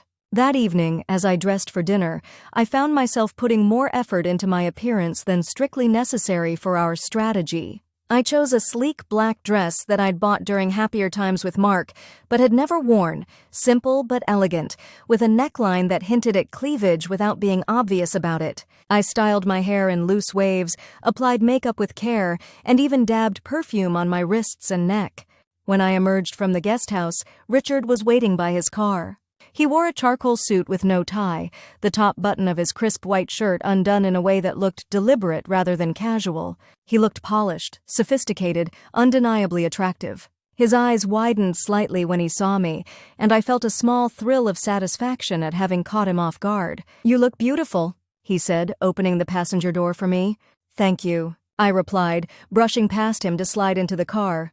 Where are we going? Valentino's, Richard said, joining me in the car. I thought it was appropriate, given that we're likely to be seen by people who know us. Valentino's was one of the city's most exclusive restaurants, the kind of place where reservations were made months in advance, unless you were someone like Richard Chen. It was also one of Melissa's favorite spots for special occasions. The likelihood of word getting back to her was extremely high. Perfect, I said, settling into the leather seat. The restaurant was everything I expected. Dim lighting, impeccable service, tables spaced far enough apart for private conversation, but close enough to see and be seen. The maitre d' greeted Richard by name, leading us to what was clearly a preferred table near the window.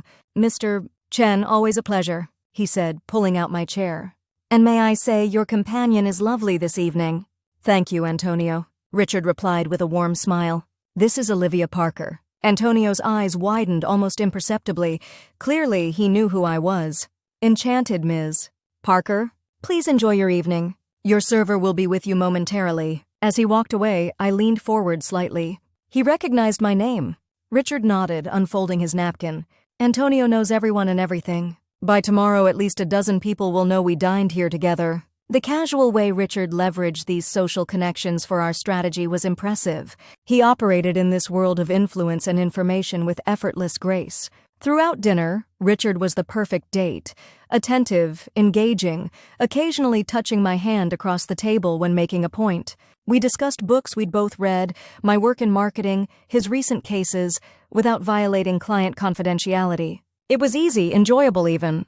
More than once, I caught myself genuinely laughing at his dry wit, or leaning forward with interest as he explained a complex legal concept. And more than once, I noticed him watching me with an expression that seemed to go beyond our agreed-upon performance. Halfway through our main course, I became aware of being watched. Glancing discreetly around, I noticed a woman at a table across the room staring at us with undisguised interest. "Don't look now," I murmured, "but we have an audience." Brunette in the red dress, 3 tables over. Richard took a sip of his wine, not turning. "Ah, that would be Veronica Miller. She's on several charity boards with Melissa." "Perfect." He reached across the table and took my hand, his thumb stroking across my knuckles in a gesture that appeared absent-minded, but felt deliberately intimate. "Is she still watching?" he asked quietly. I nodded, hyper-aware of his touch. "Good," Richard said, his voice dropping to a register that sent an unexpected shiver through me. "Laugh as if I've just said something charming." I did, the sound only slightly forced, tilting my head in a way that suggested delight in his company. Richard squeezed my hand gently before releasing it to continue his meal. The rest of the dinner passed in a similar fashion, genuine conversation interspersed with strategic displays of affection whenever we noticed someone watching. By dessert, a warm haze of wine and good food had relaxed me to the point where the line between performance and reality had blurred slightly. When Richard fed me a bite of his chocolate soufflé, his eyes never leaving mine, I found myself responding with unfeigned pleasure, the rich sweetness of the dessert heightening the strange intimacy of the moment. As we left the restaurant, Richard placed his hand at the small of my back, guiding me through the crowded entryway. Outside, waiting for the valet to bring his car, he stood close enough that I could smell his cologne, something subtle and expensive, with notes of cedar and bergamot. "Successful evening, I think?" he murmured, his breath warm against my ear. I nodded, unable to form a coherent response with him standing so close. The wine, I told myself. It was just the wine making me feel this strange flutter of awareness. In the car, Richard asked, "Would you like to go for a drink somewhere?" "It's still early." I hesitated. The evening had already stirred confusing feelings I wasn't ready to examine. "Actually, I'm pretty tired. Would you mind if we just went home?" If Richard was disappointed, he didn't show it. Of course. The drive back was quiet, but comfortably so. When we arrived at his estate, Richard walked me to the guest house door, a gesture that felt oddly like the end of a real date. "Thank you for dinner," I said, suddenly awkward. "It was lovely." Richard smiled, his expression soft in the dim porch light. "The pleasure was mine." There was a moment, a suspended heartbeat of time, where neither of us moved. Richard's gaze dropped briefly to my lips before returning to my eyes, a question in them. For a wild second, I thought he might kiss me. For an even wilder second, I thought I might let him. But the moment passed. Richard stepped back slightly, maintaining the careful boundaries we'd established. "Good night, Olivia," he said softly. "Good night, Richard," I replied, and slipped inside before I could do something impulsive and potentially disastrous. Alone in the guest house, I kicked off my heels and poured myself a glass of water, my mind racing. What was happening to me? This was supposed to be a strategic alliance, a carefully orchestrated revenge plot. It wasn't supposed to involve actual attraction or confusion, or whatever this fluttery feeling in my stomach was. I told myself it was just the situation, the intimacy of shared meals, the practiced gestures of affection, the wine and candlelight. Of course there would be moments of confusion. It didn't mean anything. But as I lay in bed that night, replaying the evening in my mind, I couldn't shake the feeling that something had shifted between Richard and me. Something that went beyond our agreement, beyond our strategy, something that might complicate everything. The next few weeks passed in a blur of carefully orchestrated public appearances and private moments of increasingly confusing intimacy. True to his word, Richard arranged for movers to collect my remaining belongings from the apartment I'd shared with Mark. I didn't have to see my ex-fiancé at all, a relief that outweighed the strangeness of having strangers pack up my life.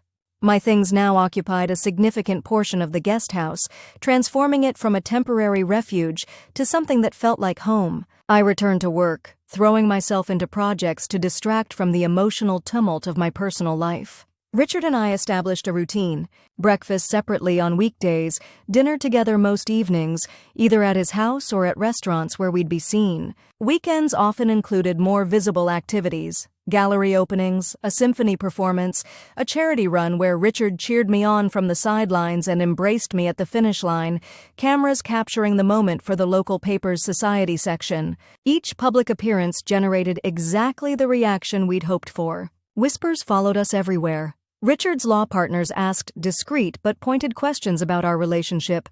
My co-workers alternated between fascination and concern, wondering if I'd lost my mind or made the most strategic upgrade in dating history. And Melissa was exactly as devastated as we'd hoped. She called Richard regularly, alternating between tearful pleas to end things with me and cold accusations about his judgment and my motives. She tried to reach me several times, but I maintained my distance, letting her messages go unanswered. Mark, too, made sporadic attempts to contact me. His texts grew increasingly desperate, veering between apologies for his betrayal and warnings that I was making a huge mistake with Richard. It was all going according to plan, except for one thing. I was starting to have genuine feelings for Richard Chen. It happened so gradually I barely noticed it at first. The way I looked forward to our evenings together. The way his dry humor and incisive observations brightened my days. The way I found myself watching him when he wasn't looking, admiring the strong line of his jaw or the elegant movement of his hands as he spoke. We hadn't progressed beyond hand-holding and the occasional kiss on the cheek or forehead in public. Richard maintained the boundaries we'd established with scrupulous care. But increasingly, I found myself wondering what it would be like if we crossed those boundaries. What it would be like if our charade became reality. The thought terrified me.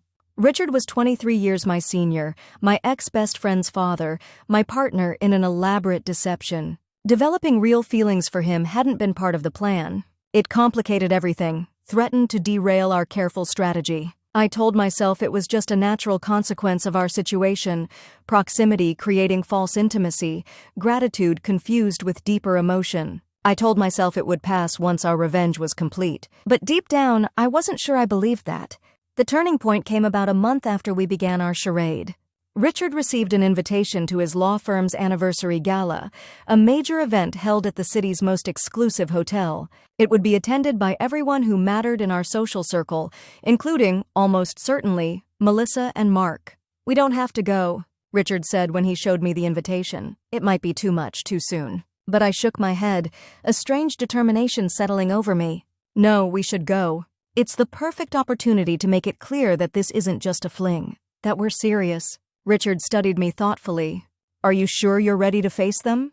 Together, I mean." No, I wasn't sure at all. The thought of seeing Mark and Melissa as a couple, while pretending to be in love with Richard, made my stomach twist with anxiety. But it was also exactly what we'd been working toward, the ultimate test of our deception, the perfect stage for our revenge. "I'm sure," I said, more confidently than I felt. "It's time," Richard nodded slowly. "All right, but if at any point you want to leave, just say the word." The night of the gala, I stood in the guest house bedroom, staring at my reflection with critical eyes. Richard had once again insisted on buying me a dress for the occasion, this time a deep blue gown with a subtle shimmer that caught the light when I moved. It was undeniably elegant, perfectly fitted to my figure, the kind of dress that made a statement without trying too hard. I'd taken particular care with my appearance, knowing I would be seeing Mark for the first time since discovering his betrayal. My hair was styled in an elegant updo, my makeup flawless, the diamond earrings Richard had given me, not on loan this time, they're yours, sparkling at my ears. I looked good, better than good. I looked confident, sophisticated, every inch the partner of someone like Richard Chen. But inside I was a mess of nerves and confusion. It wasn't just the prospect of facing Mark and Melissa that had me on edge. It was the growing realization that I wasn't entirely pretending anymore when I stood at Richard's side, smiling up at him as if he were the center of my world. A knock at the door pulled me from my thoughts. "Olivia?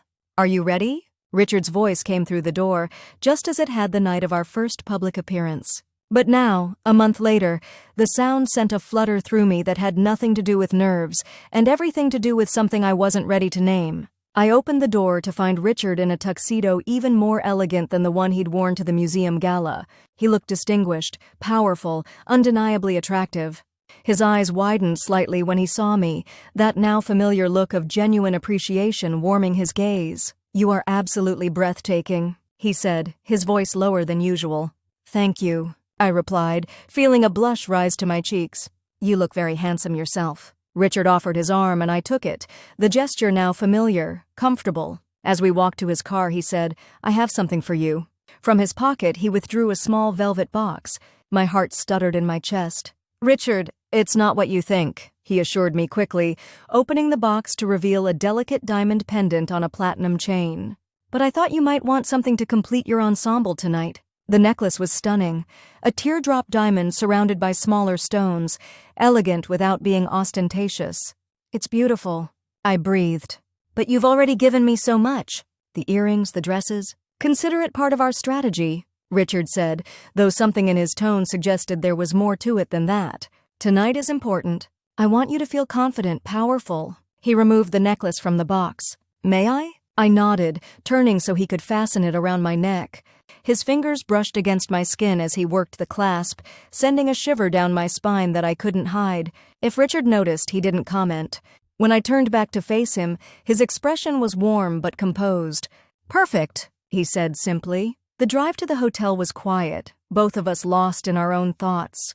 As we approached the venue, I felt my anxiety rising. I was about to face the two people who had betrayed me most deeply, while pretending to be in love with a man I was increasingly unsure I was actually pretending with. Richard must have sensed my tension. As the car pulled up to the hotel entrance, he took my hand, his thumb stroking soothingly across my knuckles. "Remember why we're doing this," he said quietly. "Remember who has the power tonight." I nodded, drawing strength from his steady presence. Whatever confusion I felt about my feelings for Richard, one thing was clear. We were in this together, partners in a deception that was about to reach its crescendo. The hotel ballroom was already crowded when we arrived, the law firm's anniversary celebration in full swing. Heads turned as we entered, Richard's hand at the small of my back, a possessive gesture that felt both protective and claiming. I scanned the room nervously, looking for Melissa and Mark. Richard led me to the bar, ordering champagne for both of us. "They're not here yet," he murmured, correctly interpreting my anxious glances. "Relax. Enjoy the anticipation." I took a sip of champagne, trying to calm my nerves.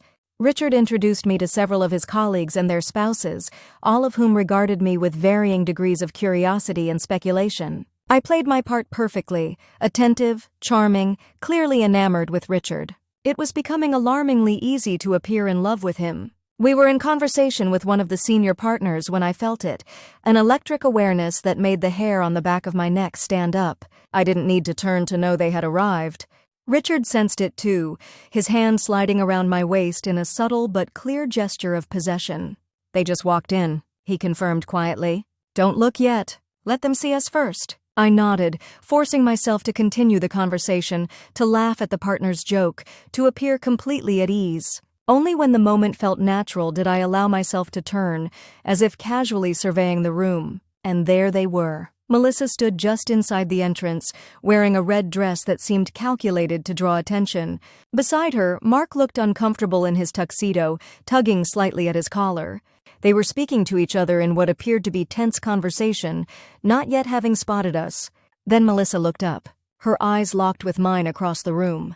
For a moment, time seemed to freeze. I saw the exact second recognition hit her, the way her eyes widened, the way her entire body tensed. I saw her grab Mark's arm, directing his attention toward us. I saw the shock on his face, quickly followed by something that looked almost like pain. "They've seen us," I murmured to Richard. His arm tightened slightly around my waist. Good. Let's give them something to see.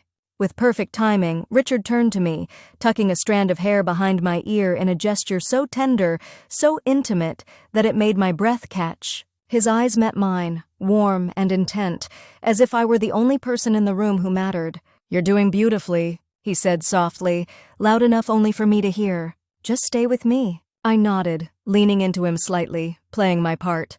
But the racing of my heart wasn't entirely performance.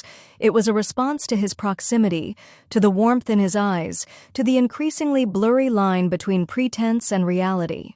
Throughout the evening, we maintained a careful dance of awareness and avoidance with Mark and Melissa. We never directly approached them, but we made sure to be visible, dancing close together, Richard's hand always somewhere on me, our heads bent together in intimate conversation. I caught Melissa watching us multiple times, her expression a mixture of disbelief, anger, and something that looked like genuine pain.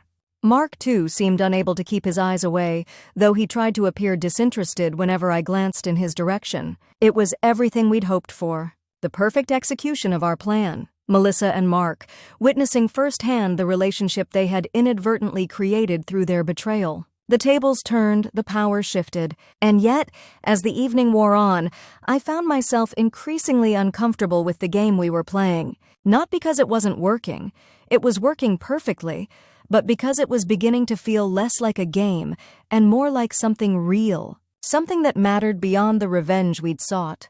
The moment of crisis came during dinner. We were seated at a table with several of Richard's colleagues, engaged in pleasant conversation, when I excused myself to visit the ladies' room. As I was washing my hands, the door opened and Melissa walked in. We stared at each other in the mirror, neither speaking. She looked thinner than I remembered, dark circles under her eyes visible despite careful makeup. For a moment, I felt a twinge of the old affection we'd shared for 20 years, before she betrayed me in the most intimate way possible. "Enjoying yourself?" she asked finally, her voice brittle. I turned to face her directly. "Yes, actually. It's a lovely event." Melissa's eyes narrowed. "Cut the crap, Olivia. We both know what you're doing."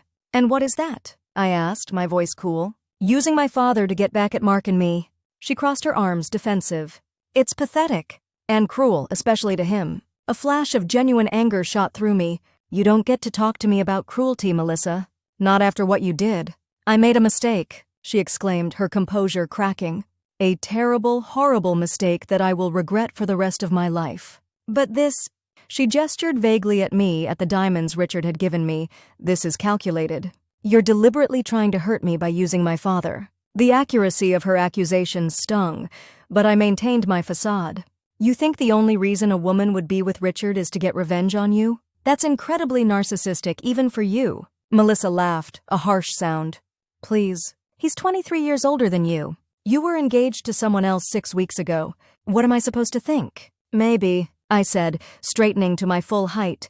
"You should think that your father is an extraordinary man, successful, intelligent, considerate, and that someone might genuinely prefer him to a cheating liar like Mark." Her face flushed with anger. "You expect me to believe you're genuinely attracted to my dad? That this isn't just some twisted revenge fantasy?" The question hung between us, and for the first time, I hesitated. Because the truth, the complicated, confusing truth, was that I wasn't sure anymore what this was. What had started as revenge had become something else. Something I didn't fully understand yet. "What I feel for Richard is real," I said finally, surprising myself with how true it felt to say the words aloud. More real than anything Mark and I had, apparently. Melissa's expression shifted, something like uncertainty crossing her features. "You're serious." It wasn't a question, but I answered anyway. "Yes, I am." We stared at each other for a long moment, years of friendship and recent betrayal creating a complex web between us. Finally, Melissa shook her head. "He's going to break your heart, you know," she said, but the venom had gone from her voice, replaced by something that sounded almost like concern. "My father doesn't do long-term relationships. Not since my mother died. He'll get bored, or you'll realize what you've gotten yourself into, and it will end. And then what will you have?" The question hit closer to home than I wanted to admit. What would I have when this ended? Because it would end, either when we decided our revenge was complete, or when Richard tired of the charade, or when my confused feelings became too much to bear. "I'll have self-respect," I said finally. "Which is more than I can say for you." Melissa flinched as if I'd slapped her. For a second, I thought she might cry. Instead, she straightened her shoulders and moved past me to the mirror, checking her makeup with practiced nonchalance. "Mark still loves you," she said abruptly, not looking at me. "He regrets everything. Just so you know, the information should have affected me more than it did. A month ago, it might have shattered me all over again. Now it felt distant, irrelevant. I don't care," I said honestly. "What Mark feels or doesn't feel means nothing to me anymore." Melissa met my eyes in the mirror. "And what about what I feel? Does that mean nothing too?" I hesitated, 20 years of friendship warring with the fresh wound of betrayal. "You made your choice, Melissa. Now I've made mine." Without waiting for her response, I left the restroom, my heart pounding. I needed air, space to think. Instead of returning to the ballroom immediately, I found a quiet hallway and leaned against the wall, taking deep breaths. What was I doing? This had started as a calculated plan for revenge, but somewhere along the way, it had become complicated by genuine emotion. I wasn't just pretending to have feelings for Richard anymore, I actually did, and that terrified me. "Olivia?" I looked up to find Mark standing a few feet away, his expression uncertain. Just what I needed. "I'm not interested in talking to you, Mark," I said, straightening up, preparing to walk away. "Please," he said, taking a step toward me. "Just for a minute. I need to know if you're okay." The concern in his voice almost made me laugh. "If I'm okay? After finding my fiancé in bed with my best friend? After having my entire future ripped away from me? Why wouldn't I be okay?" Mark had the grace to look ashamed. "I deserve that," he admitted. Melissa says you and her dad are serious. That it's not just for show. I needed to hear it from you." I studied him. This man I had once planned to spend my life with. He looked thinner, tired, his usual confidence dimmed. Was this what guilt did to a person? Or was it losing me that had affected him this way? Did it even matter anymore? "What Richard and I have is real," I said, the same words I'd spoken to Melissa. They felt no less true the second time. "Not that it's any of your business." Mark flinched. "I know I have no right to ask anything of you.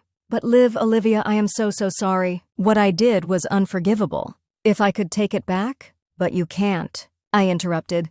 "You can't undo what you did. You can't unbreak my trust. You made your choice, Mark. You chose her over me, over us, over everything we'd built together.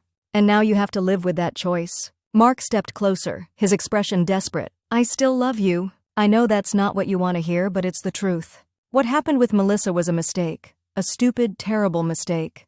It didn't mean anything." His words, meant to reassure, only disgusted me. "So you destroyed our engagement, our future, our entire relationship for something that didn't mean anything? That's supposed to make me feel better? No, that's not what I—" Mark ran a hand through his hair, frustrated. "I'm saying it was physical, not emotional. I never stopped loving you." I shook my head, a kind of clarity settling over me. "You know what, Mark? I actually believe you. I believe you still think you love me. But that doesn't change anything, because I don't love you anymore. I'm not sure I even know who you are." The truth of my words surprised me. When had I stopped loving Mark? Was it the moment I found him with Melissa? Or was it more gradual? Each day spent with Richard, each conversation, each moment of genuine connection slowly replacing what I'd lost? Before Mark could respond, I felt a presence behind me. Richard stood there, his expression neutral but his eyes sharp as they assessed the situation. "Everything all right here?" he asked, his voice pleasant but with an undercurrent of steel. "Fine," I said, moving to his side instinctively. Mark and I were just clearing the air. Richard placed his hand at the small of my back, a gesture that was becoming familiar, comforting. "I see. Well, they're about to serve dessert and I didn't want you to miss it." Mark looked between us, his expression shifting from pleading to resigned. Whatever he saw in our body language, in the way I leaned slightly into Richard's touch, seemed to convince him of something. "Right," he said, stepping back. "I should get back to Melissa anyway." He looked at me one last time. "Take care of yourself, Olivia." "You too, Mark," I replied, surprised to find I meant it. As Mark walked away, Richard turned to me, concern evident in his eyes. "Are you okay? I got worried when you didn't come back." The genuine care in his voice touched me.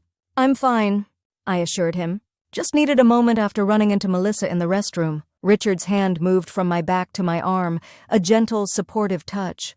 "What did she say to you?" I hesitated, unsure how much to share. "She accused me of using you to get revenge on her and Mark." "Perceptive of her," Richard said dryly, echoing his comment from weeks earlier about Mark. But this time, the observation didn't sit right with me. Is that what I'm doing? I asked quietly. Using you? Richard studied me, his expression softening. We entered into this arrangement with clear eyes, Olivia. There's no deception between us. But there was, I realized, because I hadn't been clear-eyed about my own feelings. I hadn't anticipated that pretending to have feelings for Richard would lead to developing real ones. And I had no idea if he felt the same way, or if this was still just an elaborate revenge strategy for him.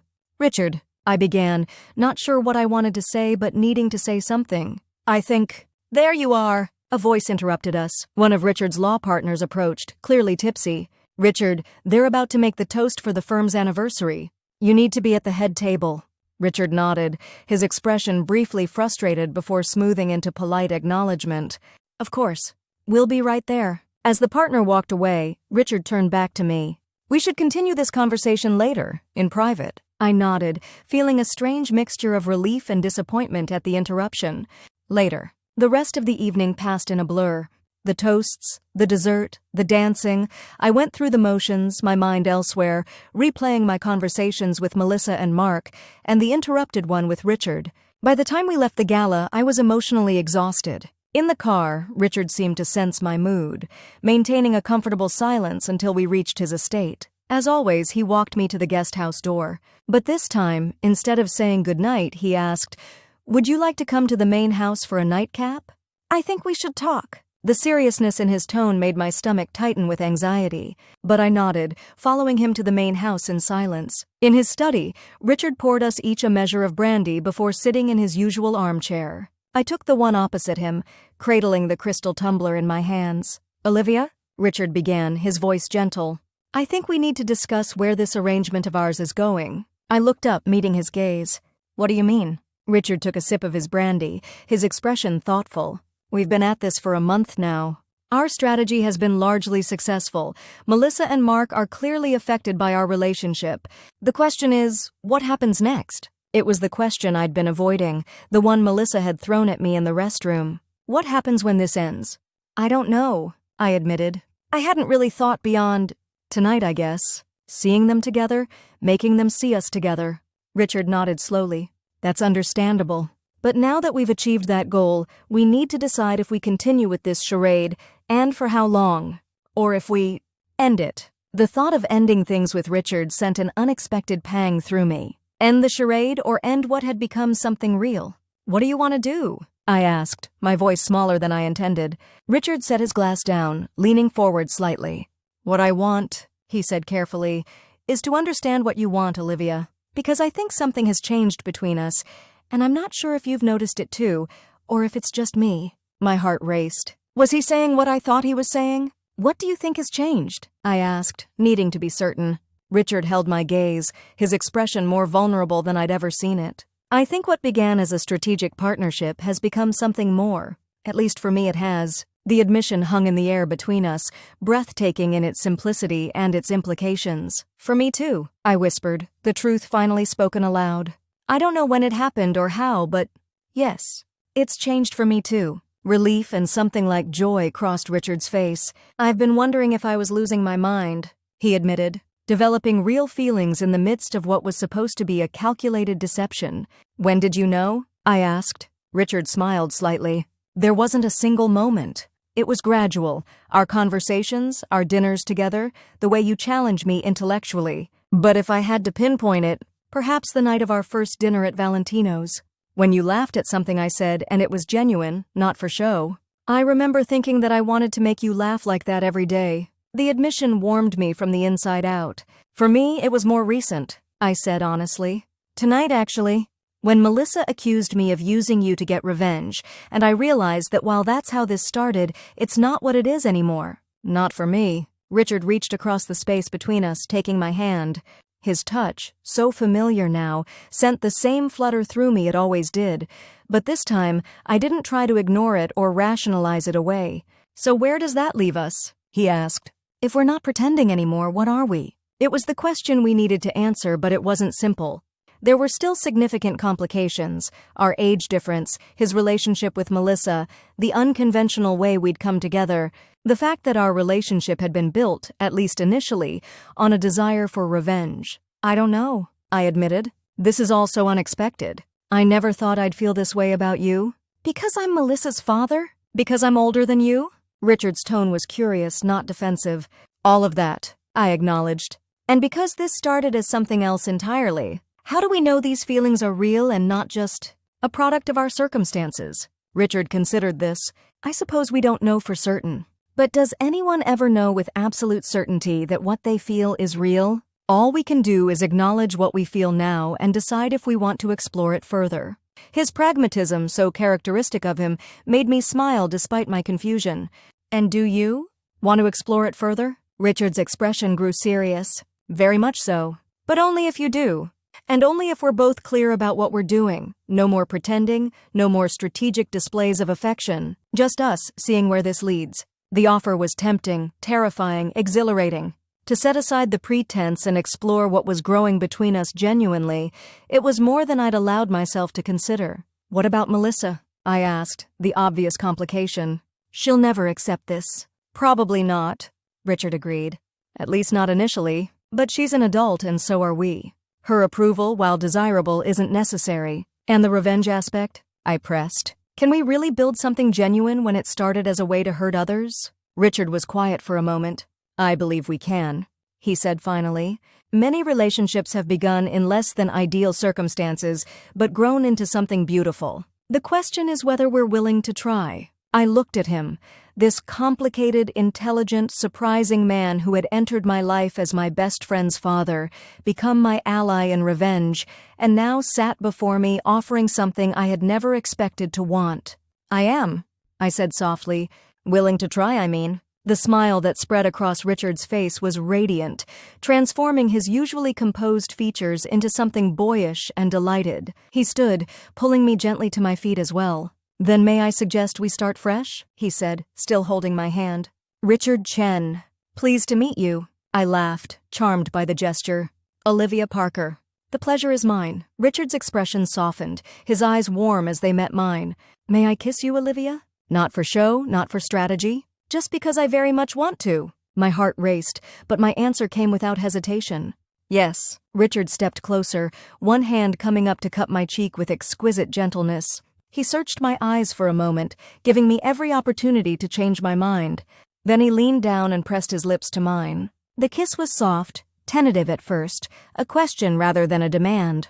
But when I responded, leaning into him, my hands finding their way to his shoulders, it deepened into something more. This wasn't the passionate, desperate kiss of new lovers. It was something more profound, thoughtful, exploratory, the beginning of a conversation rather than its conclusion. Richard kissed me with the same care and attention he brought to everything, as if memorizing the feel of my lips against his. When we finally pulled apart, I was breathless, my thoughts scattered. Richard looked equally affected, his usual composure slipping to reveal genuine emotion.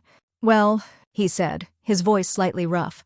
That was... Yes, I agreed, unable to find more eloquent words. It was... Richard smiled, tucking a strand of hair behind my ear, the gesture no longer performance but genuine affection. Where do we go from here? I took a deep breath, centering myself. Slowly, I said. I think we need to take this slowly. Figure out what's real between us without the pressure of an audience or a strategy. Richard nodded. I agree. We've been performing for others for so long, I think we need time to just be ourselves together. And Melissa? Mark? I asked. Do we tell them the truth? That this wasn't entirely real at first, but now it is. Richard considered this. I'm not sure that would serve any purpose except to hurt them further. Perhaps we simply continue as we are publicly, while privately adjusting to this new understanding between us. It made sense. There was no need to confess our initial deception, especially now that it had evolved into something genuine. Let Melissa and Mark believe what they wanted, that we had found unexpected love in the aftermath of their betrayal. It wasn't entirely untrue. Okay, I agreed. Slowly and privately for now. Richard smiled, reaching for my hand again. I should warn you, he said, a hint of humor in his voice. I'm not very good at relationships. It's been a long time since I've tried. That makes two of us, I replied, remembering how spectacularly my engagement to Mark had imploded. But maybe that's okay. Maybe we can figure it out together. Richard lifted my hand to his lips, pressing a kiss to my knuckles. I'd like that, he said softly. Very much, As I walked back to the guest house that night, my mind was a whirlwind of thoughts and emotions. What had begun as a calculated revenge plot had transformed into something I never could have anticipated.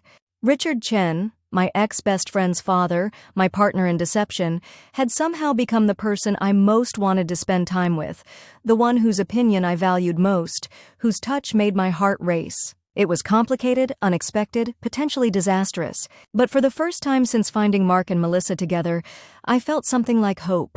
Not the bitter satisfaction of revenge, but the sweeter anticipation of something new beginning. Whatever happened next, whatever challenges we faced, from Melissa's anger to societal judgment to our own uncertain feelings, I knew one thing for certain: the story of Richard and me was just beginning. And I was surprisingly eager to see where it would lead. The irony wasn't lost on me. In seeking revenge for Mark and Melissa's betrayal, I had found something I hadn't been looking for, a connection deeper and more genuine than what I'd lost. By marrying her dad and becoming her stepmom, I would get the ultimate revenge. But somewhere along the way, revenge had ceased to be the point. Now it was about what Richard and I might build together, something real, something lasting, something neither of us had expected, but both of us, it seemed, wanted very much. Life, I was learning, had a strange way of bringing us exactly where we needed to be, even when it wasn't where we thought we were going. And sometimes, just sometimes, the detours led to better destinations than we'd ever planned. It's a strange feeling, realizing you've fallen in love with someone you initially saw as nothing more than a means to an end. Even stranger when that someone is your ex-best friend's father, a man you've known for 20 years but never truly seen until now.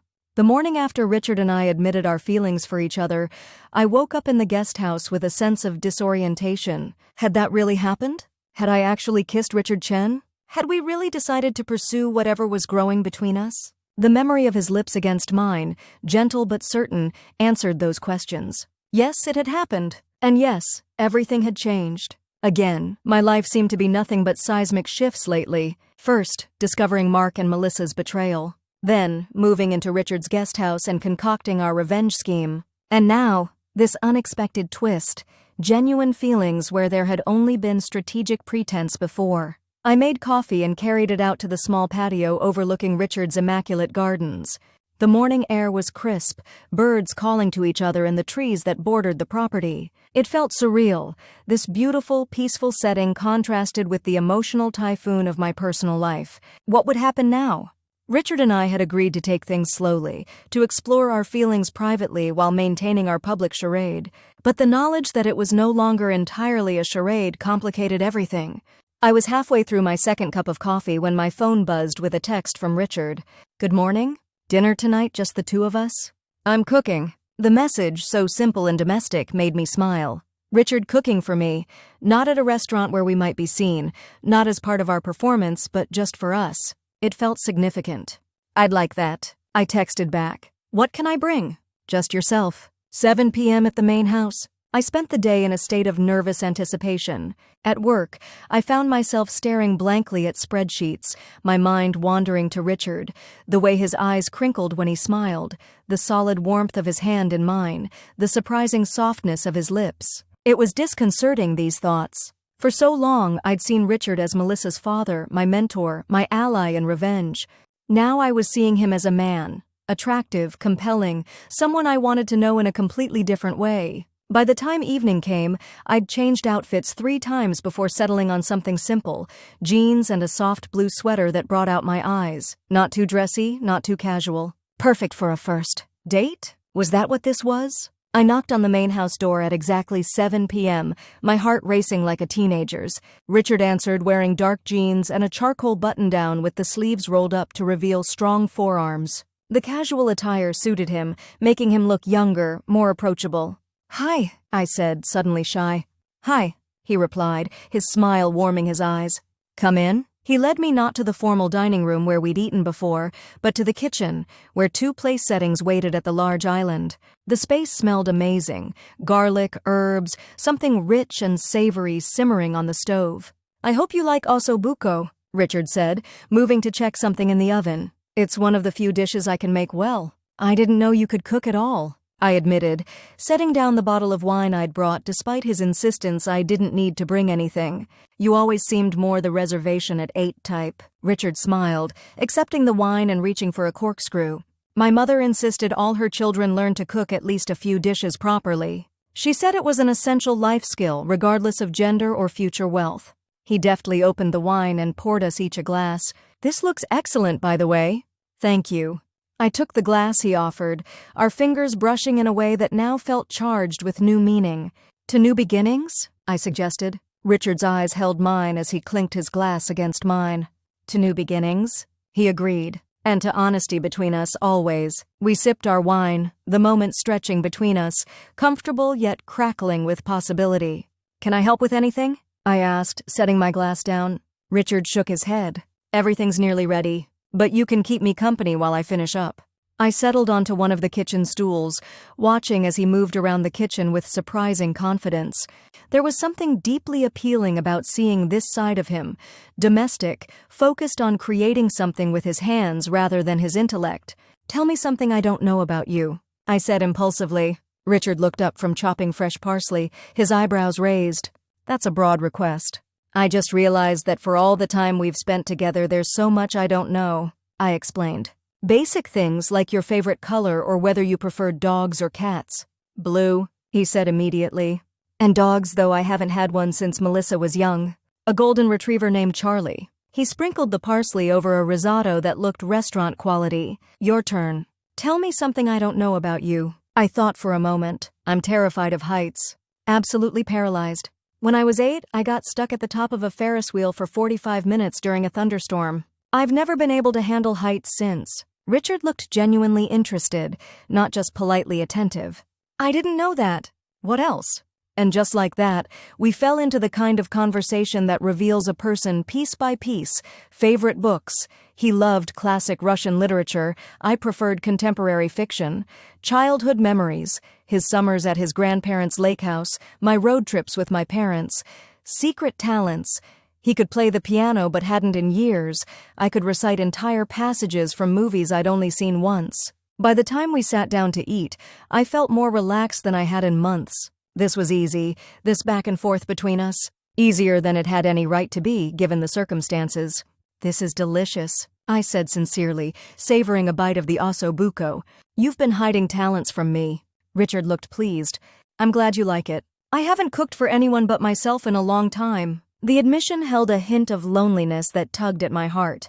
I realized that for all his success and confidence, Richard had been alone since his wife died. Sure, he'd had Melissa and presumably some relationships over the years, but there was a solitude about him that I was only now beginning to recognize. "Why haven't you remarried?" I asked, then immediately regretted the directness of the question. "I'm sorry, that's probably too personal." But Richard didn't seem offended. He considered the question thoughtfully, twirling his wineglass by the stem. "I almost did once," he said. "About 5 years after Caroline died. Her name was Julia, a corporate lawyer I met through work. We were together for nearly 2 years. "What happened?" I asked, genuinely curious. "Melissa happened," Richard said, a rueful smile touching his lips. "She was in college by then, but she made it abundantly clear that she considered Julia an intruder. Made her life miserable in 100 small ways whenever she visited. Eventually, Julia gave me an ultimatum.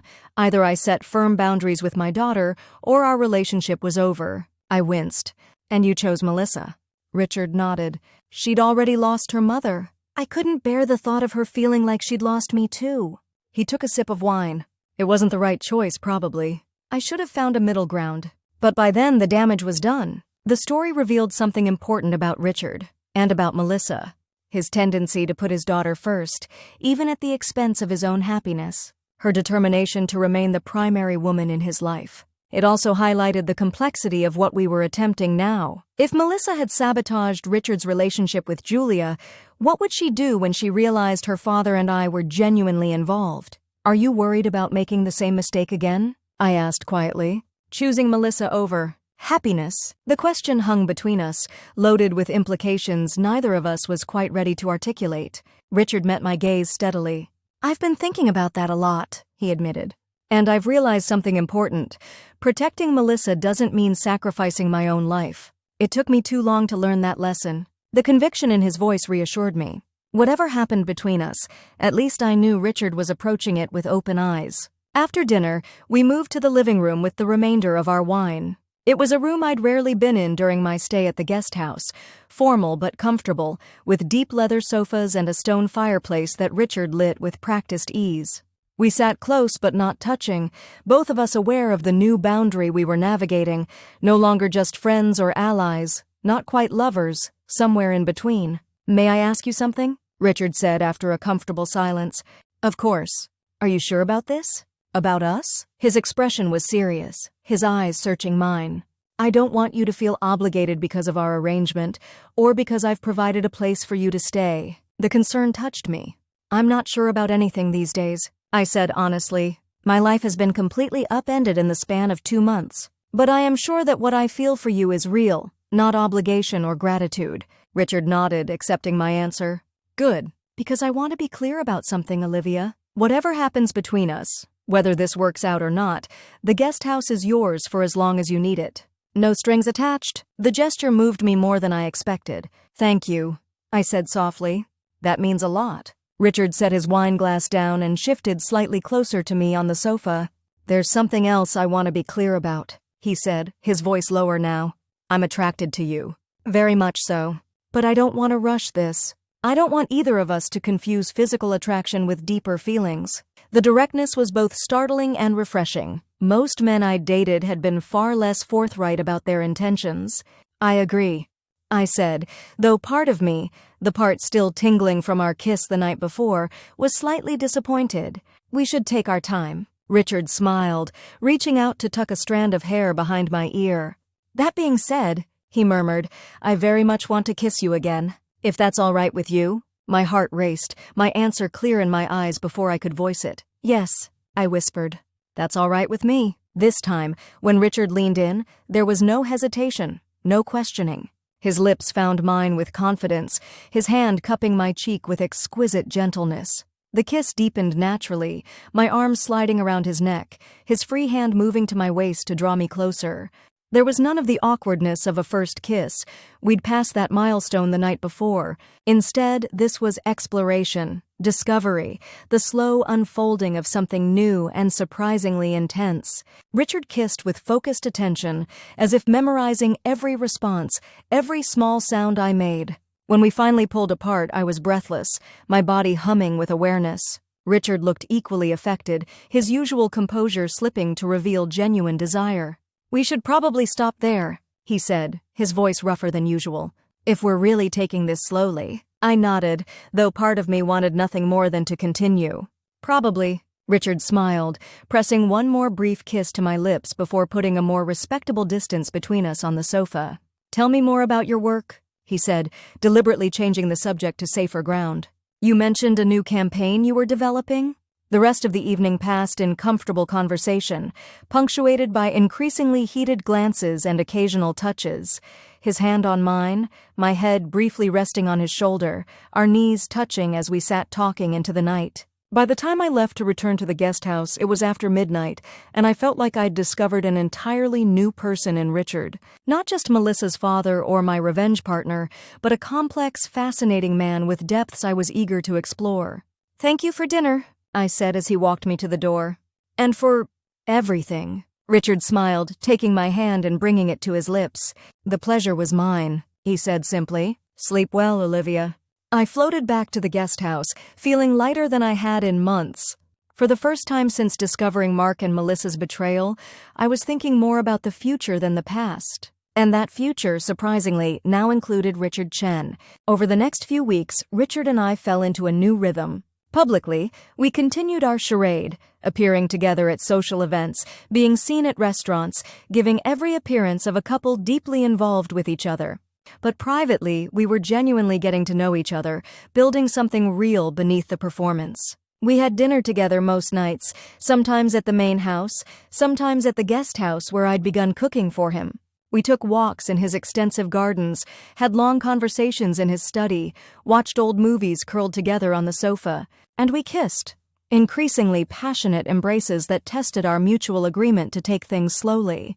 Richard was scrupulously respectful of boundaries, never pushing for more than I was ready to give, but the attraction between us was becoming harder to resist.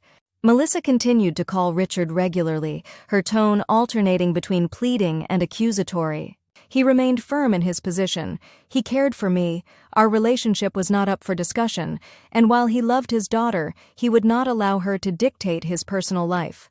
Mark, too, made sporadic attempts to contact me. I deleted his messages without reading them, increasingly certain that whatever we'd had was truly over. My feelings for Richard had eclipsed any lingering attachment to my ex-fiancé. The situation came to a head about 6 weeks after Richard and I had acknowledged our feelings for each other. We were invited to a wedding. One of Richard's junior law partners was getting married, and Richard, as a senior partner, was expected to attend. "We don't have to go together," he offered when he showed me the invitation. I know weddings might be sensitive given everything, but I shook my head. "No, I want to go with you. I'm not going to let what happened with Mark ruin weddings for me forever." Richard studied me carefully. "Are you sure? Melissa and Mark will almost certainly be there." The groom was Melissa's year at college. The thought of seeing them together at a wedding, of all places, made my stomach clench. But I was determined not to show it. "All the more reason for us to attend," I said firmly. "I'm not hiding from them." Richard nodded, pride evident in his expression. "All right. But the moment it becomes too much, just say the word and we'll leave." The day of the wedding arrived clear and mild. Perfect weather for the outdoor ceremony at a vineyard an hour outside the city. I spent extra time getting ready, determined to look my absolute best when facing Mark and Melissa. Richard had once again offered to buy me a dress for the occasion, but this time I'd declined. Instead, I wore a gown I'd purchased myself, a deep copper silk that complemented my dark hair and olive skin. It was elegant without being overstated, the kind of dress that suggested confidence rather than trying too hard. When Richard saw me, his expression made every minute of preparation worthwhile. He stood in the driveway beside his car, staring as if he'd never seen me before. "You are absolutely breathtaking," he said finally, his voice lower than usual. I smiled, a warm flush of pleasure spreading through me. "You don't look so bad yourself." Richard was impeccable in a charcoal suit that emphasized his broad shoulders and trim waist. At 52, he was in excellent shape, the result of regular workouts in his home gym and weekly tennis games. The silver in his dark hair only added to his distinguished appearance. "Shall we?" he asked, offering his arm. In the car, I found myself growing tense as we neared the vineyard. Richard, ever perceptive, reached over and took my hand. "Remember," he said gently, "you have nothing to be ashamed of. You've done nothing wrong. It's they who should feel uncomfortable, not you." I nodded, drawing strength from his confidence. "I know. It's just seeing them together at a wedding. It feels like a bad cosmic joke." "Think of it this way," Richard suggested, his tone lighter. "You'll be with the most handsome man there, while Melissa will be with the most unfaithful." The unexpected humor startled a laugh out of me. "Richard Chen, was that a vanity joke?" "I'm shocked." His eyes crinkled with amusement. "Just stating facts as any good attorney would." We arrived at the vineyard to find it transformed for the occasion, white chairs arranged in rows facing an arbor draped with flowers, the rolling hills of grapevines providing a stunning backdrop.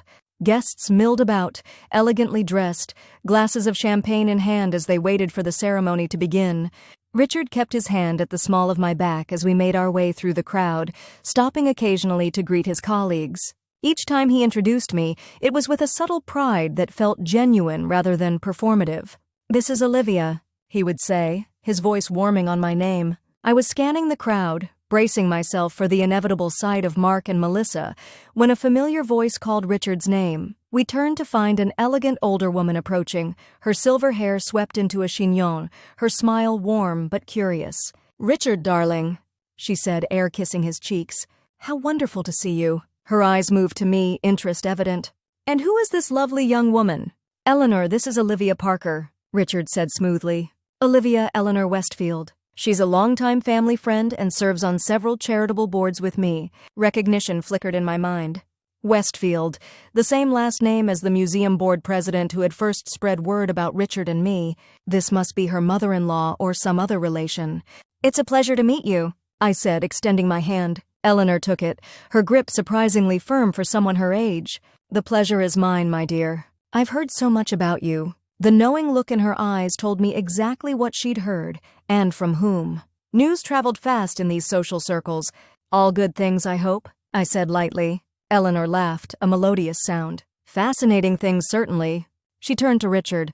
"She's even more beautiful than Diana described. No wonder Melissa is beside herself." The directness of the comment caught me off guard, but Richard merely smiled, placing his hand on my back in a gesture that was both possessive and protective. "Melissa will adjust," he said firmly, "as will everyone else." Eleanor studied us for a moment, her keen eyes missing nothing.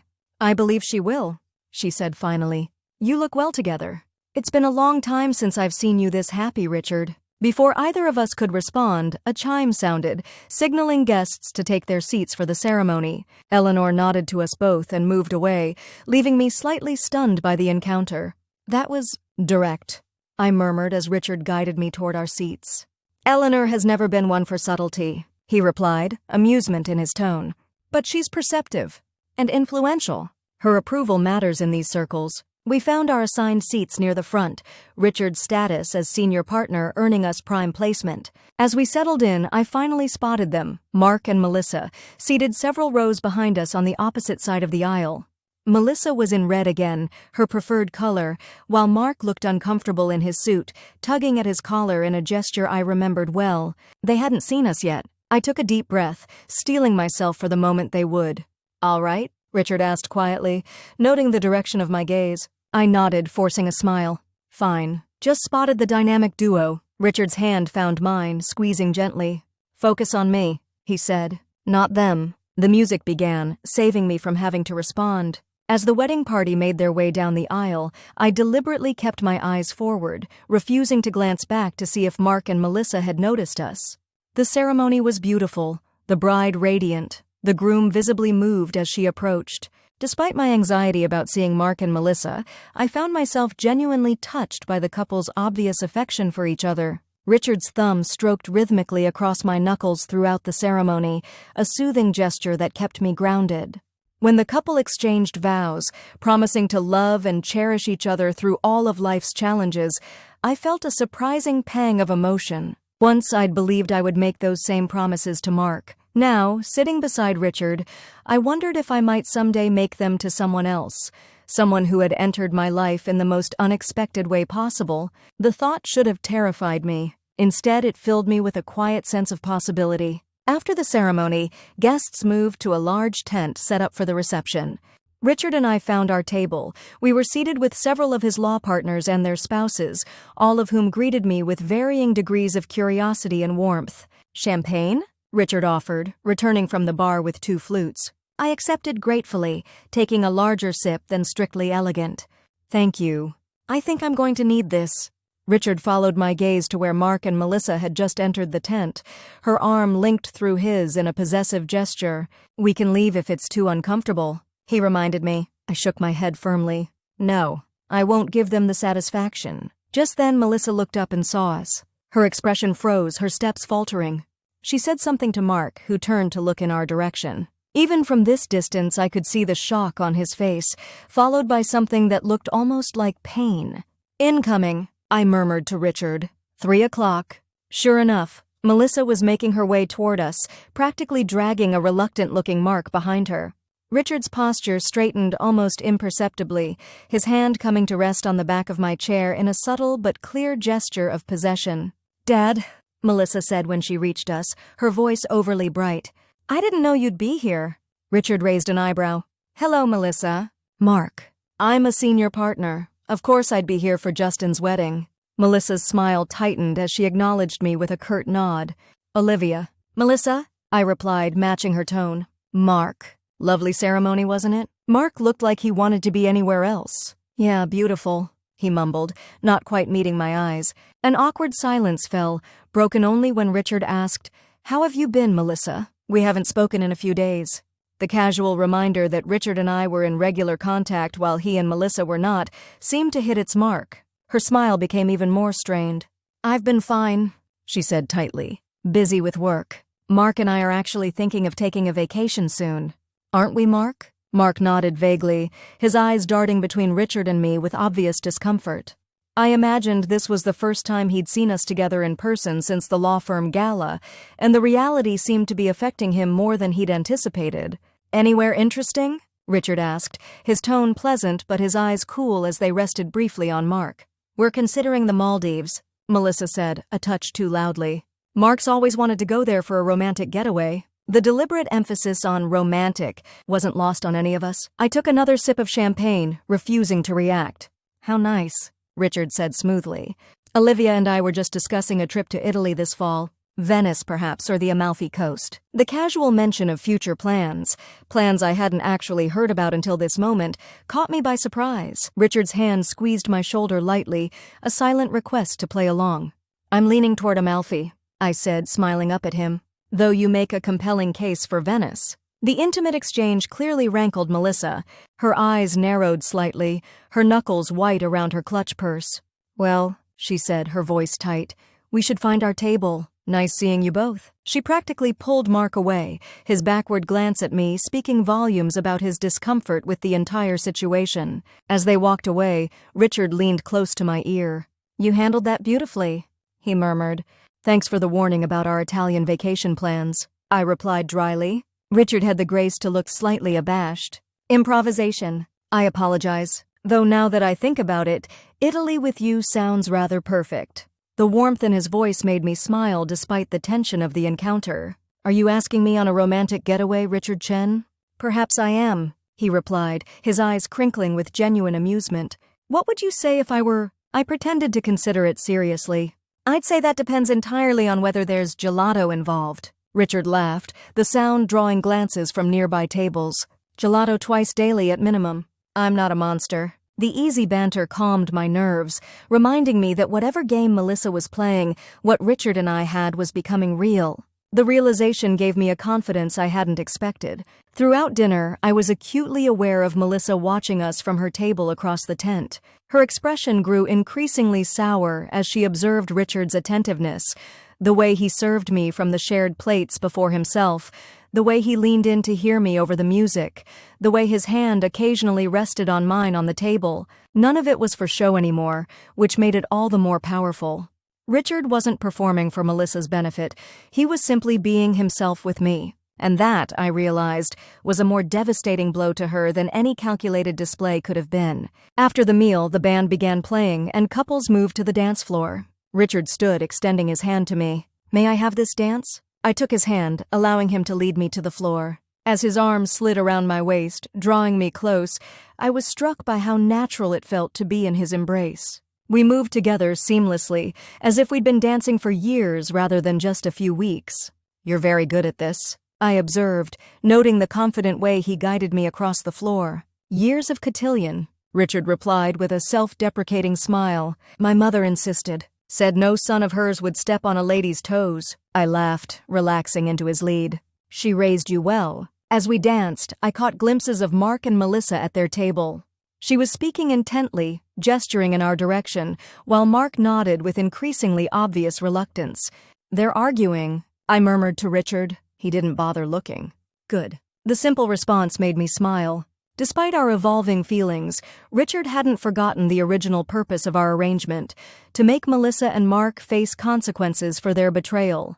And judging by their tense expressions, it was working. Later, as I returned from the restroom, I rounded a corner and nearly collided with Mark, who appeared to be waiting for me. "Olivia," he said, his voice low and urgent. "Can we talk? Just for a minute?" I glanced around, seeing no sign of Melissa or Richard. "I don't think we have anything to say to each other, Mark." He ran a hand through his hair, a gesture so familiar it sent an unexpected pang through me. "Please, just— Are you happy? With him, I mean?" The question caught me off guard with its sincerity. Mark looked genuinely concerned, his brow furrowed in a way I remembered from our most serious conversations. "Yes," I said, realizing as the word left my mouth that it was true. "I am." Mark searched my face, seemingly looking for signs of deception. "It's just, he's so much older, Liv, and he's Melissa's father. The whole thing seems so— convenient?" I supplied, a hint of bitterness creeping into my voice. "Like maybe I'm just using him to get back at you and Melissa?" Mark had the grace to look ashamed. "That's not what I meant." "Yes, it is," I countered. "And you know what? That's exactly how it started." I won't deny it. We both wanted revenge. Me for your betrayal, Richard for Melissa's disloyalty to our friendship. Mark's eyes widened at my candor. So you admit it? This whole relationship is just to hurt us? That's how it began, I corrected him. But somewhere along the way, something changed. I got to know Richard, really know him. And what I found was someone intelligent, kind, principled, someone who sees me as I am and values me for it. I met Mark's gaze directly. Something you never really did. Mark flinched as if I'd slapped him. That's not fair, Liv. I loved you. Don't, I interrupted, holding up a hand. Don't say it. Because if you loved me, truly loved me, you would never have betrayed me with my best friend. That's not love, Mark. That's selfishness. He looked down, unable to hold my gaze. I made a mistake. The biggest mistake of my life. Yes, you did. I agreed quietly. And now you're experiencing the consequences. Just like I had to experience the consequences of your actions. The difference is, I'm finding happiness on the other side. Maybe someday you will too. Before he could respond, I felt a presence behind me. Richard stood there, his expression neutral but his eyes sharp as they assessed the situation. Everything all right here? He asked, his voice pleasant but with an undertone of steel. Everything's fine, I assured him, moving to his side. Mark and I were just clearing the air. Richard nodded, his arm sliding around my waist in a gesture that felt protective rather than possessive. The cake cutting is about to begin. I thought you might want to see it. I would, thank you, I said, grateful for the excuse to end the conversation. As we walked away, I could feel Mark's eyes on us, burning into my back like twin lasers. I didn't turn around. What did he want? Richard asked quietly once we were out of earshot. To know if I was really happy with you, I replied honestly. He thinks this is all still part of our revenge plot. Richard's pace slowed, his expression turning serious. And what did you tell him? I stopped, turning to face Richard fully. I told him that's how it started, but that things had changed. That I'm happy with you now, genuinely. Something flickered in Richard's eyes. Vulnerability, perhaps, or relief. Are you, he asked softly, happy with me? The question hung between us, weighted with meaning beyond the simple words. In the middle of a wedding reception, surrounded by people but somehow alone in our bubble, Richard was asking me to confirm what we'd both been feeling but had yet to explicitly name. Yes, I said simply, I am. The smile that spread across Richard's face was worth all the complications our relationship entailed, worth the gossip, worth Melissa's anger, worth the unconventional path that had brought us together. He leaned down and kissed me, right there in the middle of the reception tent, not caring who saw or what they thought. It wasn't a showy kiss, not a performance for onlookers, but something genuine and heartfelt. When we pulled apart, I was aware of eyes on us, whispers circulating. But for once, I didn't care what anyone thought. Not Mark, not Melissa, not the society gossips who would dissect every interaction. All that mattered was the man before me, looking at me as if I were something precious and unexpected in his carefully ordered life. Let's go watch them cut the cake, I said, taking his hand. And then, if you don't mind, I'd like to go home. Richard's eyes darkened at the word home, a simple word with complex implications. Whatever you want, he said quietly. As we watched the bride and groom cut their cake, feeding each other the first bites with laughter and love shining in their eyes, I leaned back against Richard's chest, his arms wrapped around me from behind. It felt right, being held by him. It felt like something I could get used to. The ride home was quiet, both of us lost in our own thoughts. The energy between us had shifted, an unspoken agreement hovering in the air. When we reached Richard's estate, he walked me not to the guest house but to the main house door. Would you like to come in for a nightcap? He asked, though we both knew it was more than a drink being offered. I nodded, my heart racing. Yes. Inside, in the warm glow of his study, Richard poured us each a small measure of brandy. We sat not in our usual separate chairs, but together on the leather sofa, the space between us minimal and charged with anticipation. Olivia, Richard began, his voice lower than usual. I want to be clear about something. Yes? I encouraged when he paused. I don't want you to feel any pressure. We agreed to take things slowly, and that offer still stands. Nothing has to happen tonight that you're not completely comfortable with. The consideration touched me deeply. So many men would have assumed, would have pressed their advantage. Richard, as always, was letting me set the pace. I set my brandy aside and turned to face him fully. Richard, I said softly, I've spent weeks getting to know you. The real you, not just Melissa's father or my revenge partner. And what I've discovered is someone I admire, respect, and am incredibly attracted to. Richard's eyes darkened, but he remained still, waiting for me to finish. I don't want to wait anymore, I continued, my voice steady despite the nervous flutter in my stomach.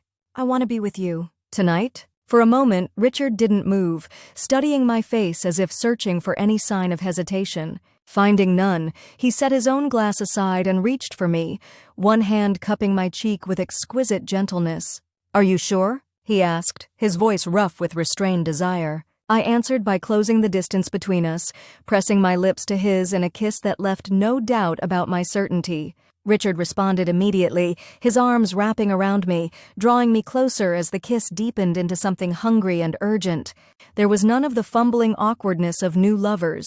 Despite our limited physical intimacy so far, we'd spent enough time together to understand each other's rhythms, to anticipate each other's responses. Richard kissed me with the same focused attention he brought to everything, learning what made me gasp, what made me press closer. When he finally pulled back, his breathing was ragged, his usual composure nowhere to be found. Bedroom? He suggested, his voice a low rumble that sent a shiver down my spine. I nodded, suddenly too overwhelmed for words. Richard stood, offering his hand to help me up, the gentlemanly gesture so characteristic of him even in this heated moment. He led me upstairs to his bedroom, a space I'd never seen before, large and elegantly appointed with a massive four-poster bed as its centerpiece. The room, like the man, was sophisticated without being showy, comfortable without sacrificing quality. Richard turned to me, his eyes asking a silent question. I answered by reaching for the zipper of my dress, slowly drawing it down. His gaze followed the movement, intense and appreciative, but he made no move to help or hurry me. When my dress pooled at my feet,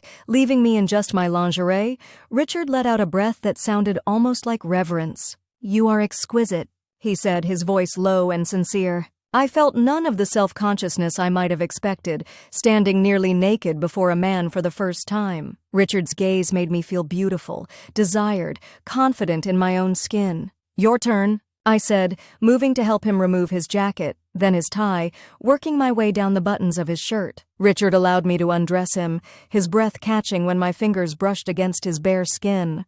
When his shirt joined my dress on the floor, I took a moment to appreciate the sight of him. Broad shoulders, chest dusted with dark hair sprinkled with silver, the toned physique of a man who took care of himself. "You're not what I expected," I admitted, running my hands over his chest. Richard raised an eyebrow, amusement mingling with desire in his expression. "Should I be flattered or concerned?" "Flattered," I assured him. "Definitely flattered." The remaining barriers between us fell away quickly after that, both of us eager to discover each other fully. When Richard finally laid me on his bed, his weight a welcome pressure above me, any lingering doubts I might have had vanished completely. This was right. This was where I was meant to be. What followed was a revelation.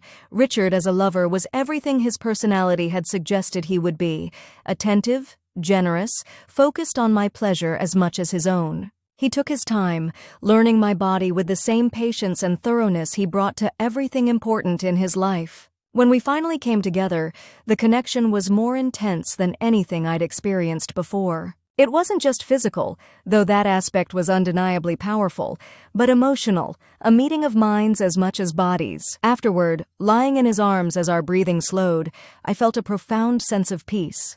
The complications of our situation, Melissa, Mark, the age difference, the unconventional beginning, all seemed distant and manageable compared to the rightness of being with Richard. "What are you thinking?" he asked softly, his fingers tracing patterns on my bare shoulder. I smiled, nestling closer. "That I'm exactly where I want to be." Richard's arms tightened around me, his lips pressing a kiss to my forehead. "As am I," he murmured. "Exactly where I want to be." I fell asleep like that, wrapped in Richard's embrace, more content than I'd felt in months. Whatever challenges awaited us, we would face them together. Of that I was certain. The next morning, I woke to sunlight streaming through unfamiliar windows and the comforting weight of Richard's arm around my waist. For a moment I just lay there, savoring the warmth of his body against mine, the steady rhythm of his breathing. Then reality intruded. The memory of where we were, what we'd done, the complicated web of relationships we were navigating. A flutter of anxiety stirred in my stomach. What happened now? Would Richard regret crossing this line? Would things become awkward between us? As if sensing my thoughts, Richard stirred, his arm tightening around me. "Good morning," he murmured, his voice sleep-rough and impossibly sexy. I turned in his embrace to face him, searching his expression for any sign of regret. I found none, only warmth and a contentment that matched my own. "Good morning?" I replied, relief washing through me. Richard smiled, reaching up to brush a strand of hair from my face. "You're thinking too loudly," he observed. "Care to share?" The perceptiveness shouldn't have surprised me by now, but it still did. "I was just wondering if you were going to freak out," I admitted. "If last night was going to change things between us." "It did change things," Richard said, his expression growing serious. "But not in the way you're worried about." He propped himself up on one elbow, looking down at me. "Olivia, last night wasn't a mistake or a momentary lapse in judgment. It was a natural progression of what's been building between us for weeks." The sincerity in his voice calmed my anxiety. "So what happens now?" Richard considered the question. "Now I think we stop pretending this is anything other than what it is, a real relationship with real feelings." His eyes held mine, steady and certain. "If that's what you want, of course." "It is," I said without hesitation. "But it won't be simple. Melissa will have to accept it." Richard interrupted gently. "She's an adult. She made her choices, now we're making ours." Put that way, it sounded so straightforward, but I knew better than to think it would be easy. "She'll never forgive me," I said quietly. "Or you, probably." "Perhaps not immediately," Richard acknowledged, "but eventually she'll have to come to terms with it. And in the meantime, we live our lives as we choose to live them." The determination in his voice reassured me. Richard wasn't going to change his mind or cave to Melissa's inevitable objections. He had chosen me, chosen us, and he would stand by that choice. I reached up, tracing the line of his jaw with my fingertips. "When did you get so wise?" Richard caught my hand, pressing a kiss to my palm. "Years of practice," he said with a small smile. "And the motivation of having found someone worth fighting for." The words warmed me from the inside out. "So we're really doing this? Being together openly, honestly?" "Yes," Richard said simply. "We are. If you're ready." I thought about it, about the gossip, the judgments, the complications, about Melissa's anger and Mark's confusion, about the age difference that would raise eyebrows and inspire whispers. And then I thought about Richard, his intelligence, his kindness, his unwavering support, the way he made me feel valued and heard, the way he kissed me as if memorizing every response, the way he held me now, secure but not possessive. "I'm ready," I said, certainty settling over me like a warm blanket. "Whatever comes, we'll face it together." Richard's smile was worth every doubt, every complication. "Together," he agreed, leaning down to seal the promise with a kiss. Later, over breakfast in Richard's kitchen, me in his borrowed robe, him in lounge pants and a t-shirt that made him look younger, more approachable, we discussed practical matters. "We should probably move your things from the guest house," Richard suggested, refilling my coffee cup. "If you're comfortable with that, of course." "I don't want to pressure you." The offer took me by surprise. "You mean, move in with you? Here in the main house?" Richard nodded.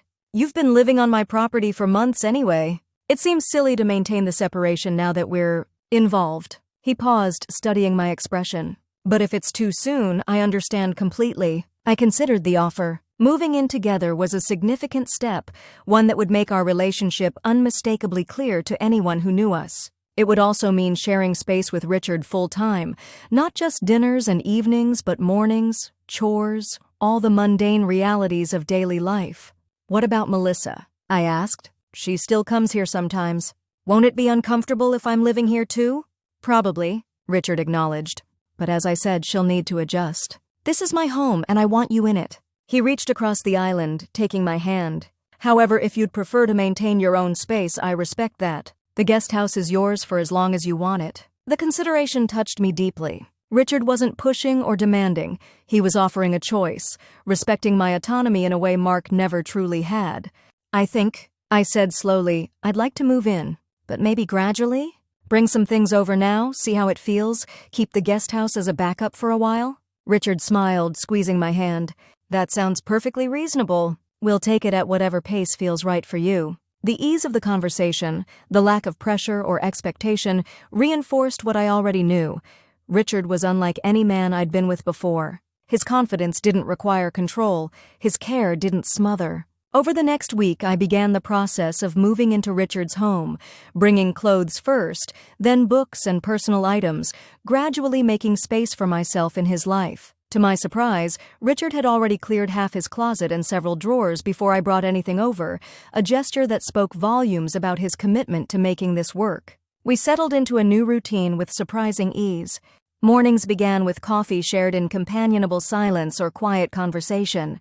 We'd part for our respective workdays, sometimes with a lingering kiss that threatened to make us both late, and reunite in the evenings for dinner, often cooked together in Richard's spacious kitchen. Nights were spent exploring each other with growing familiarity and no less passion, learning what pleased and what delighted, building a physical connection that matched the emotional one developing between us. It felt domestic, comfortable, right in a way I hadn't expected. At 29, I'd been with Mark for nearly 4 years, engaged for 1, but I'd never felt the sense of partnership I found with Richard after just a few months. Of course, there were adjustments. Richard was meticulous about certain things: the way his shirts were hung, the organization of his bookshelves, the ritual of his morning coffee. I was messier, more spontaneous, prone to leaving half-finished books on side tables and kicking off shoes wherever I happened to be standing. But instead of creating friction, these differences seemed to complement each other. Richard found my spontaneity refreshing. I appreciated his order and structure. We balanced each other in unexpected ways. The outside world, however, was less accommodating of our newfound happiness. 2 weeks after I officially moved into the main house, Melissa showed up unannounced on a Sunday morning. Richard and I were having a lazy breakfast on the terrace, still in our robes, when we heard the sound of a car pulling into the driveway. "Are you expecting someone?" I asked, looking up from the newspaper I'd been reading. Richard shook his head, a slight frown creasing his brow. "No. You?" Before I could respond, we heard a car door slam, followed by the unmistakable sound of Melissa's voice calling, "Dad? Are you home?" Richard and I exchanged glances, both of us immediately tensing. This was the confrontation we'd been anticipating but hadn't quite prepared for. "I should go inside," I said, gathering my coffee cup and plate. But Richard shook his head, reaching across the table to catch my wrist. "No, this is your home now too. You have every right to be here." The simple declaration filled me with warmth, despite the anxiety of the impending encounter. Richard wasn't going to hide me or our relationship. He was choosing to stand with me, openly and without apology. Melissa appeared around the corner of the house, stopping short when she saw us together on the terrace. Her eyes widened, taking in our robes, the intimate breakfast setting, the clear implication that I had spent the night. Despite knowing about our relationship for months, seeing the physical evidence of it seemed to shock her anew. "What's going on?" she demanded, her voice tight with suppressed emotion. "Why is she here at this hour?" "In your robe?" Richard straightened in his chair, his expression calm but firm. "Good morning, Melissa. As you can see, Olivia and I are having breakfast. Would you care to join us?" The deliberate evasion of her actual questions only seemed to infuriate Melissa further. "That's not what I asked," she snapped. "Why is she wearing your robe? Has she been staying here?" "In the house?" Richard sighed, setting down his coffee cup. "Melissa, I think you know the answer to that. Olivia has moved in. We're together." The blunt statement hung in the air, leaving no room for misinterpretation. Melissa's face cycled through a series of emotions: shock, hurt, anger, betrayal, before settling on cold fury. "You can't be serious," she said, her voice dangerously quiet. "Dad, this is insane. She was engaged to someone else 3 months ago. She's my age, for God's sake. She was my best friend." "All of those things are true," Richard acknowledged calmly. "And yet here we are. Olivia and I have developed genuine feelings for each other. We've chosen to build a life together. That's the reality, whether you like it or not." I sat silently, watching the exchange with a mixture of anxiety and admiration.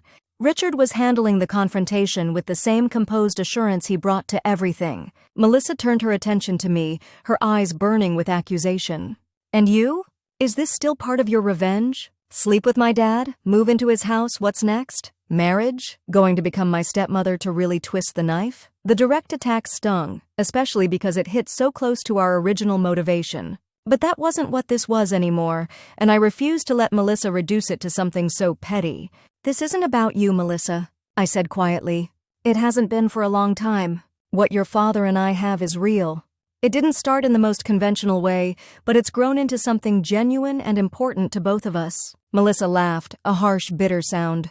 "Oh, please. You expect me to believe you're genuinely in love with my father? That this isn't just the ultimate way to get back at me for what happened with Mark?" Before I could respond, Richard spoke, his voice gentle but firm. "Yes, Melissa, that's exactly what we expect you to believe. Because it's the truth. I'm in love with Olivia." The declaration caught me off guard. We'd acknowledged our feelings for each other, had committed to building a relationship, but neither of us had actually said those words yet. To hear them now in this context made my heart race. Melissa looked equally stunned.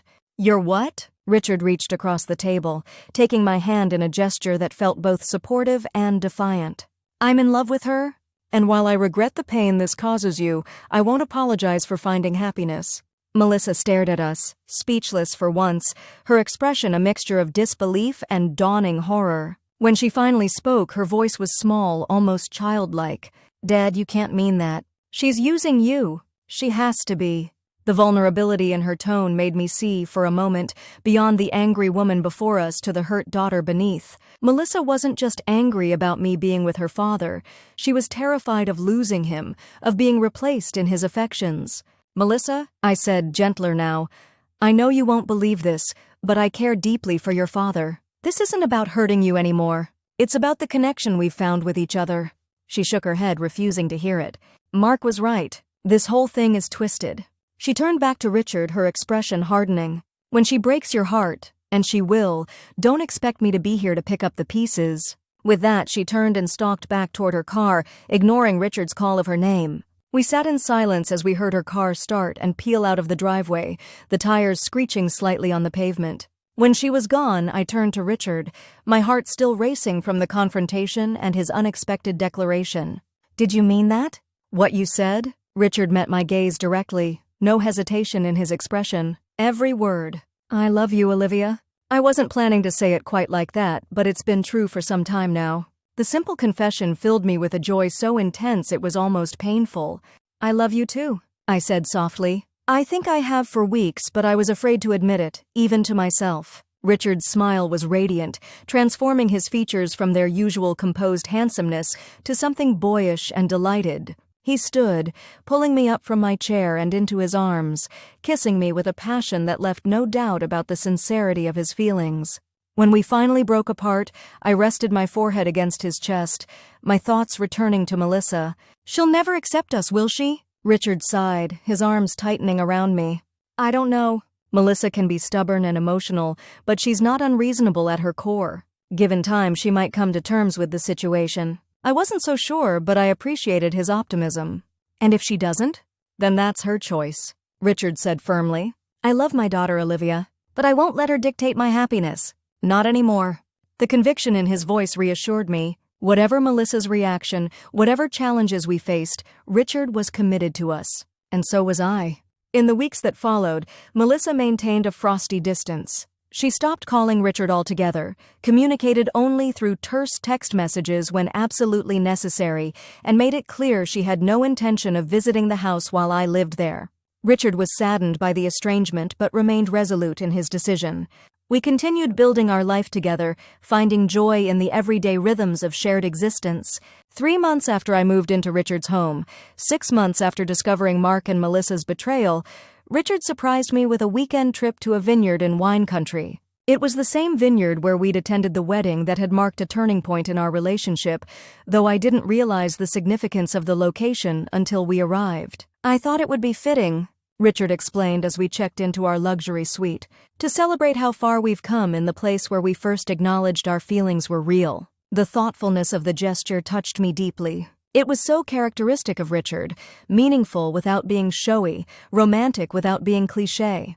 The weekend was perfect. Wine tastings, gourmet meals, long walks through the vineyard at sunset. On our final evening, Richard arranged for a private dinner in a small gazebo overlooking the vines, candles, and flowers, creating an atmosphere of intimate luxury. As we finished dessert, a decadent chocolate soufflé paired with a late-harvest Zinfandel, Richard reached across the table for my hand. "Olivia," he began, his voice serious but warm, "these past months have been the happiest of my life. You've brought joy, spontaneity, and love into my world in ways I never expected." My heart began to race, sensing something momentous in his tone. "When we started this journey, it was for all the wrong reasons," Richard continued. "But somewhere along the way, it became something real, something precious." He paused, his eyes holding mine. "I know it hasn't been long by conventional standards. I know there are complications. My age, Melissa, the way we began. But I've never been more certain of anything than I am of my love for you." With fluid grace, Richard stood and came around to my side of the table, lowering himself to one knee. From his pocket, he produced a small velvet box. "Olivia Parker," he said, opening the box to reveal a stunning emerald-cut diamond set in platinum, "would you do me the extraordinary honor of becoming my wife?" Despite having sensed where the conversation was heading, the actual question still took my breath away. The ring gleamed in the candlelight, beautiful but not ostentatious, exactly what I would have chosen for myself. But it wasn't the ring that made tears spring to my eyes. It was the man holding it, this complex, fascinating, loving man who had entered my life in the most unexpected way and become essential to my happiness. "Yes," I said, my voice steady despite the emotion welling in my chest. "Yes, I will marry you." Richard's smile was blinding as he slipped the ring onto my finger. It fit perfectly, as if it had been made for me. Knowing Richard's attention to detail, it probably had been. He rose, pulling me to my feet and into his arms, kissing me with a passion that spoke of both love and promise. When we finally broke apart, both breathless, he rested his forehead against mine. "I know this won't be easy," he murmured. "Melissa, we'll have to adjust," I finished for him, echoing his words from months before. "We can't live our lives based on her feelings, Richard. We've already established that." Richard nodded, his expression a mixture of joy and resolution. "You're right. This is our choice, our future." He kissed me again, more gently this time. "And what a future it will be." As we celebrated our engagement that night, I found myself reflecting on the strange, winding path that had brought us here. 6 months ago, I had been devastated, betrayed by the two people I trusted most. I had moved into Richard's guest house with nothing but pain and a desire for revenge in my heart. Now, I was engaged to a man I loved deeply, building a life I had never imagined but couldn't imagine being without. The revenge plot had evolved into something genuine, something lasting. When we returned from our weekend away, Richard insisted on telling Melissa about our engagement in person, rather than by phone or text. She agreed to meet us at a neutral location, a quiet cafe downtown, public enough to discourage a scene but private enough for a sensitive conversation. Melissa arrived precisely on time, looking poised and cold in a tailored suit that spoke of business meetings and professional detachment. She greeted Richard with a stiff kiss on the cheek, acknowledging me with nothing more than a curt nod. "Thank you for meeting us," Richard said as we all sat down, his tone conciliatory without being apologetic. "We have something we'd like to share with you." Melissa's eyes flicked to my hand, where the engagement ring gleamed, impossible to miss. Her expression froze, a flicker of shock breaking through her composed facade before she controlled it. "You're engaged," she said flatly. "That's why you wanted to meet in person." Richard nodded, not bothering to soften the blow with platitudes. "Yes. I asked Olivia to marry me this weekend and she said yes." Melissa was silent for a long moment, her gaze fixed on the tablecloth. When she finally looked up, her eyes were hard but dry. "When's the wedding?" The question wasn't what I'd expected. I'd anticipated anger, accusations, perhaps even tears, not this cold practicality. "We haven't set a date yet," Richard replied. "We wanted to tell you first before we began planning." Melissa's laugh was sharp, humorless. "How considerate of you. And I suppose you'll want me to be a bridesmaid? Stand beside my former best friend as she marries my father? What a touching tableau that would make." I winced at the bitterness in her voice. Despite everything, I still felt echoes of our old friendship, still wished things could be different. "Melissa," Richard said, his voice gentle but firm, "I know this is difficult for you, but Olivia and I love each other. We're going to build a life together. I'm hoping, with time, you can accept that and be part of our family." "Family," Melissa repeated, the word dripping with disdain. "Is that what we'll be? One big happy family, as if she didn't deliberately set out to hurt me by seducing you." The accusation was so close to the initial truth that I felt heat rise to my cheeks. But that wasn't what this was anymore, and I wouldn't let Melissa reduce it to something so petty. "That's not fair," I said quietly. "Yes, things began in a difficult way. But what your father and I have now is genuine. We love each other, Melissa. That's the simple truth. Melissa's gaze shifted to me, cold and assessing. You know what I think? I think you saw an opportunity. A wealthy, successful, older man who happens to be my father. The perfect way to upgrade from Mark and hurt me in the process. 2 birds, 1 stone. The accusations stung, especially coming from someone who had once known me better than almost anyone. That's not who I am, I said, fighting to keep my voice steady. That's not who I've ever been, and you know it. Do I? Melissa challenged. Because the Olivia I knew would never have dated, let alone agreed to marry, her best friend's father. No matter what that friend had done, Richard's hand found mine under the table, a silent gesture of support. Melissa, he said, his voice firm now. You're hurt, and I understand that. But I won't sit here and allow you to insult Olivia or question her motives. We came here out of respect, to tell you about our decision in person. We didn't come for your approval or permission. Melissa's eyes widened slightly at her father's tone, a tone he rarely used with her. Fine, she said after a moment, gathering her purse.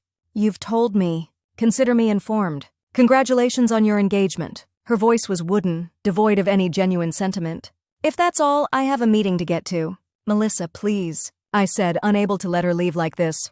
I know this is a shock, and I know it's complicated, but we were friends for 20 years. Can't we find a way past this? For a brief moment, something flickered in Melissa's eyes, a hint of the friend I'd once known, a glimpse of the vulnerability beneath her anger.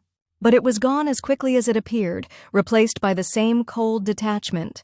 You slept with my boyfriend and I slept with your fiancé, she said, her voice eerily calm.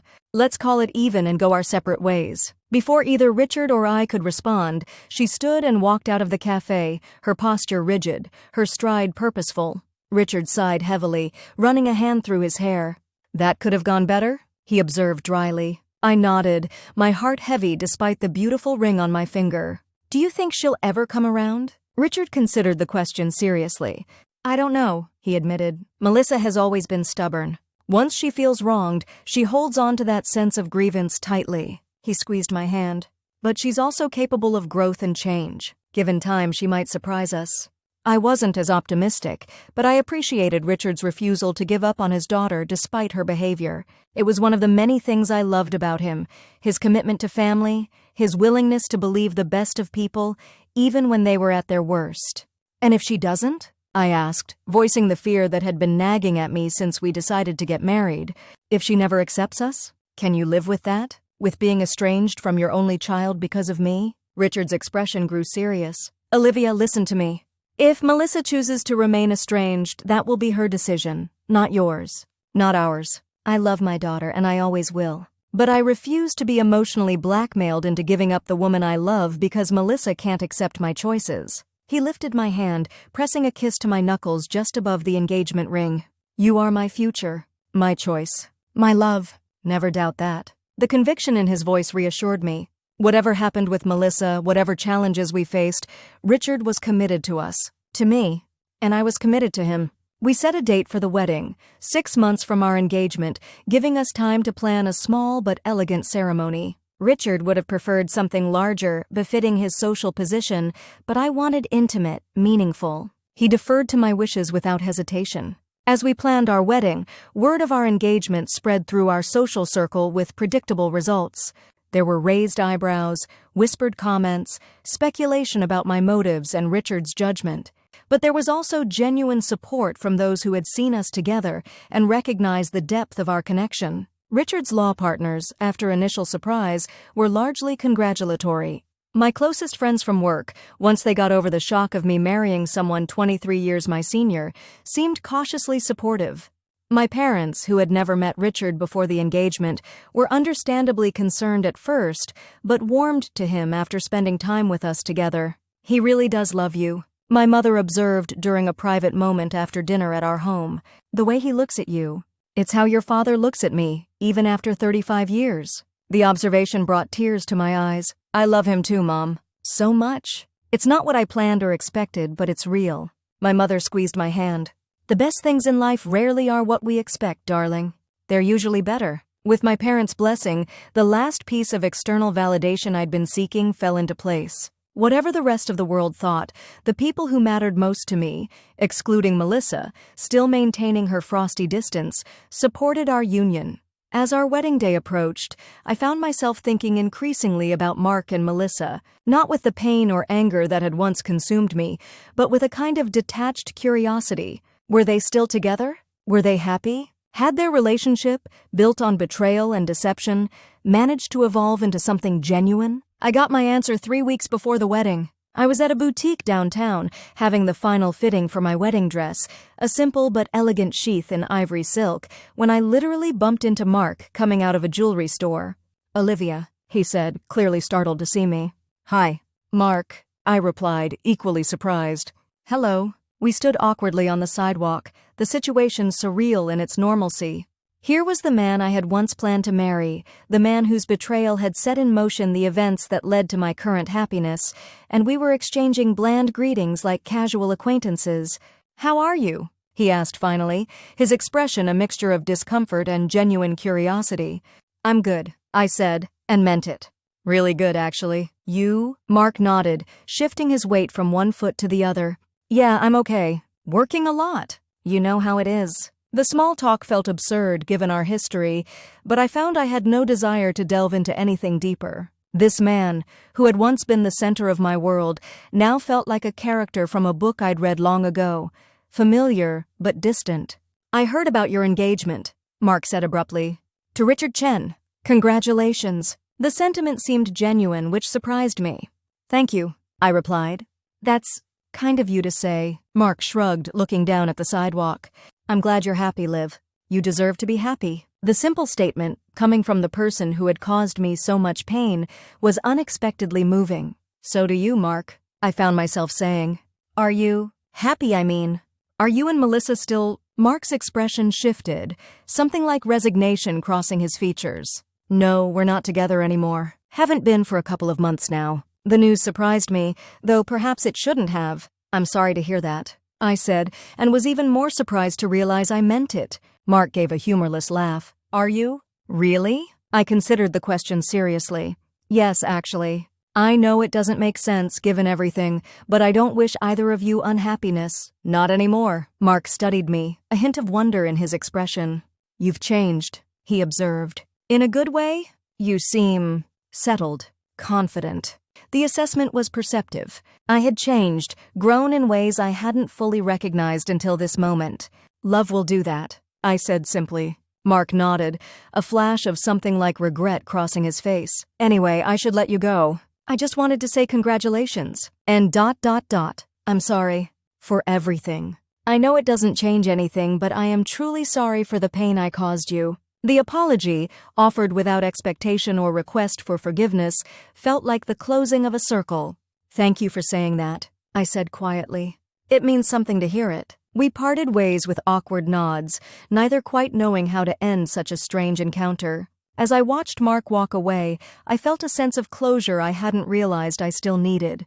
The anger, the hurt, the desire for revenge, all of it had faded, replaced by something like peace. By the time I returned home to tell Richard about the encounter, I felt lighter somehow, as if the last lingering threads of my past had finally been cut, leaving me free to embrace my future fully. "So they're not together anymore," Richard mused after I recounted the meeting.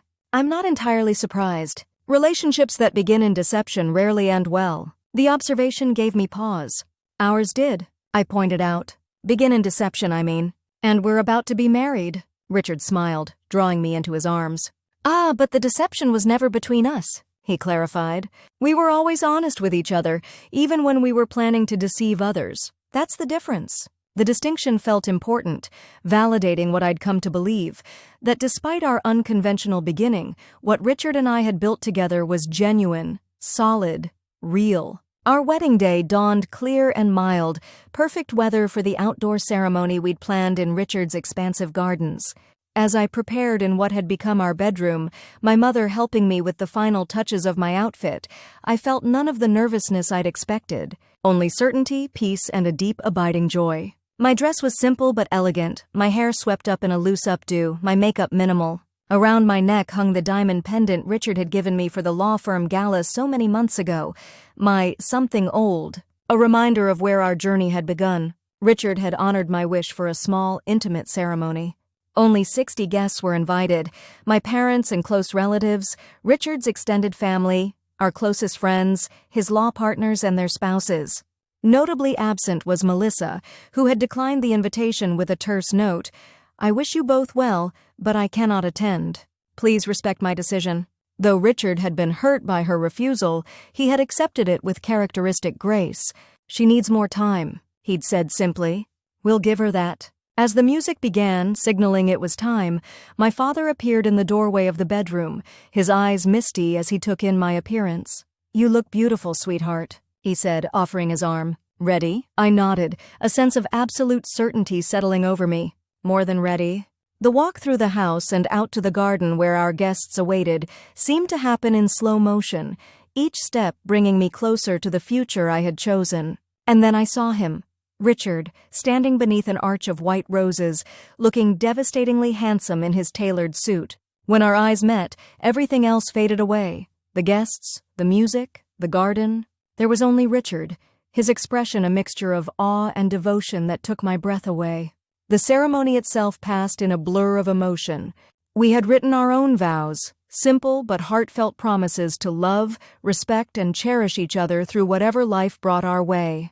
When Richard slipped the wedding band onto my finger, a simple platinum band that complemented my engagement ring perfectly, his hands were steady, his eyes clear and certain. "I now pronounce you husband and wife," the officiant declared, his voice warm with genuine pleasure. "You may kiss your bride." Richard cupped my face with exquisite gentleness, his eyes holding mine for a moment of perfect understanding before he leaned in to seal our union with a kiss that was both tender and profound. The applause of our guests seemed distant, secondary to the monumental moment we were sharing. We had done it. Despite the unconventional beginning, despite the complications and judgments, despite everything, we had found our way to this perfect moment of union. The reception that followed was everything we'd hoped for, intimate, joyful, filled with laughter and love. We danced our first dance to At Last, the Etta James classic that seemed to capture perfectly the circuitous route we'd taken to find each other. As Richard held me close, swaying to the soulful melody, he murmured in my ear, "Happy Mrs. Chen?" The new name sent a thrill through me, not because it represented social status or wealth, but because it represented belonging, connection, family with this remarkable man. Deliriously, I whispered back, pressing closer to him. "And you, Mr. Chen? Any regrets?" Richard pulled back slightly to look into my eyes, his expression serious despite the joy of the moment. "Only that it took me so long to find you," he said softly. "But then again, perhaps we needed to take exactly the path we did to reach each other. No shortcuts, no easier route would have brought us here exactly as we are." The wisdom in his words struck me deeply. He was right. Our journey, as painful and complicated as it had been at times, had shaped us individually and as a couple. It had tested us, refined us, prepared us for the life we would build together. As we continued to dance, I caught sight of a figure at the edge of the reception tent, a woman in a simple blue dress, watching us with an unreadable expression. "Melissa." My step faltered, my breath catching. Richard, ever attentive, immediately sensed the change. "What's wrong?" he asked, concern evident in his voice. "Nothing," I assured him. "But Melissa is here." By the tent entrance, Richard's eyes widened slightly, his head turning to follow my gaze. When he saw his daughter, his expression softened with hope and cautious joy. "Go to her," I urged, squeezing his hand. "I'll be fine. This is important."